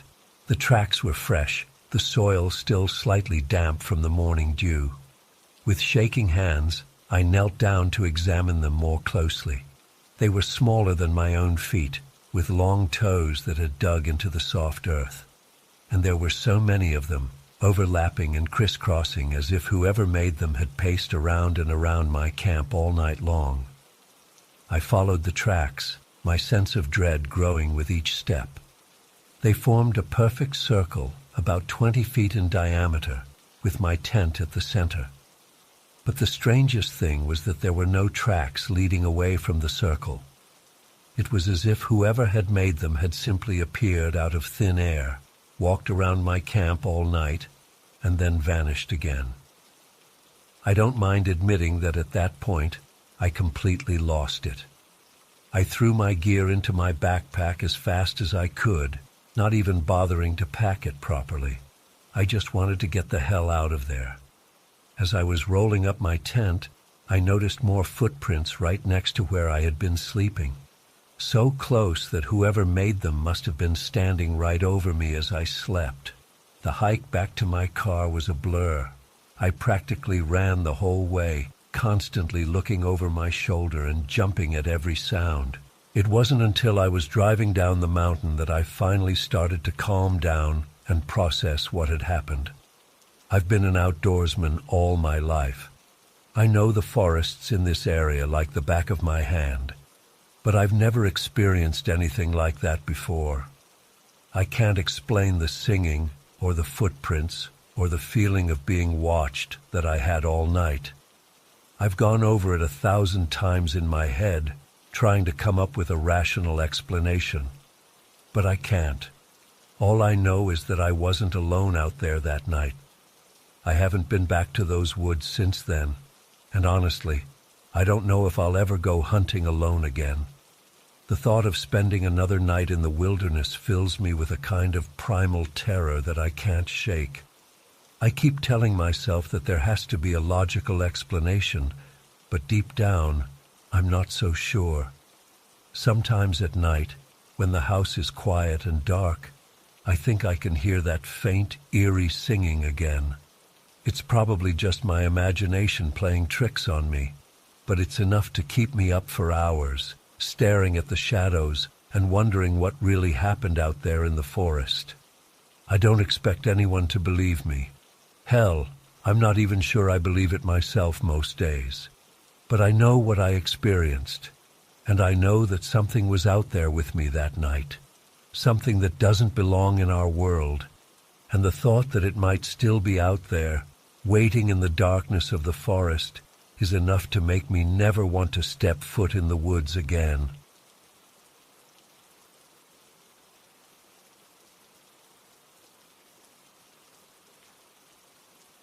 I've been hunting alone in the backcountry for years. I know the risks, but I've always felt at home in the wilderness. That day started like any other. I drove out to my usual spot before dawn, geared up, and headed into the forest. The weather forecast had called for some rain later, but nothing major. By mid-afternoon, I realized how wrong they'd been. The sky turned an ominous greenish black, and the wind picked up to a howl. Within minutes, I was caught in a full-blown tempest. Rain came down in sheets, and lightning cracked overhead. I knew I needed to find shelter fast. I stumbled through the woods, barely able to see through the downpour. Just as I was starting to panic, I spotted what looked like a structure through the trees. I made my way towards it, praying it wasn't just my imagination. To my relief, it was real. An old cabin, tucked away in a small clearing. It looked ancient and decrepit, but it was shelter. I practically fell through the door, soaked to the bone and shivering. The cabin was musty and dark, with a layer of dust coating everything. But it was dry, and that's all that mattered.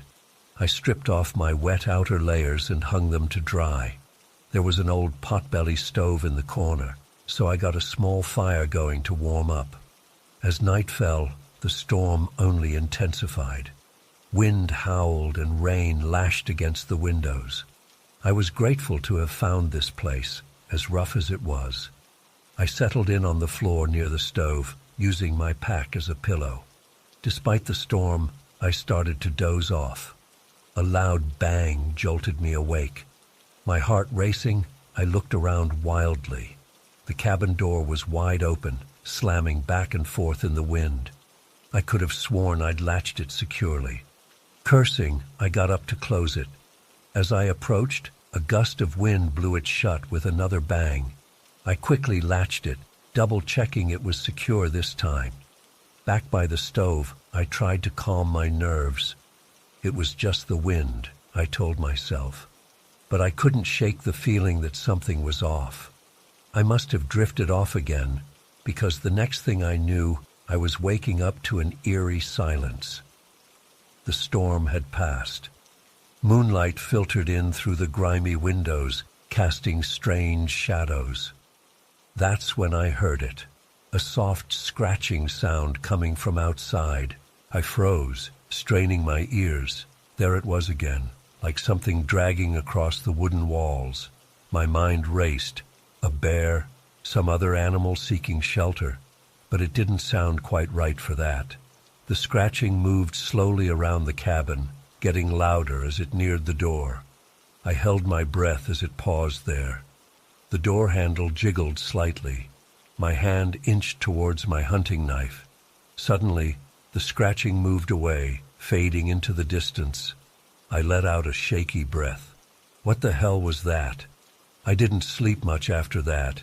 Every creak and groan of the old cabin had me on edge. As the sky began to lighten, I decided to get an early start back to my truck. I gathered my gear and opened the door, ready to make a quick exit. But what I saw stopped me in my tracks. There, neatly stacked on the small porch, was a pile of freshly cut firewood. My blood ran cold. I know for a fact that wasn't there when I arrived. I scanned the surrounding woods, but saw no sign of anyone. With shaking hands, I picked up one of the logs. The cut was fresh, the wood still damp. Fighting down panic, I hurried down the overgrown path towards where I'd left my truck. The whole way, I felt like eyes were watching me from the trees. I breathed a sigh of relief when my pickup came into view. But as I got closer, my steps faltered. There, in the bed of the truck, was a single log, freshly cut, just like the others.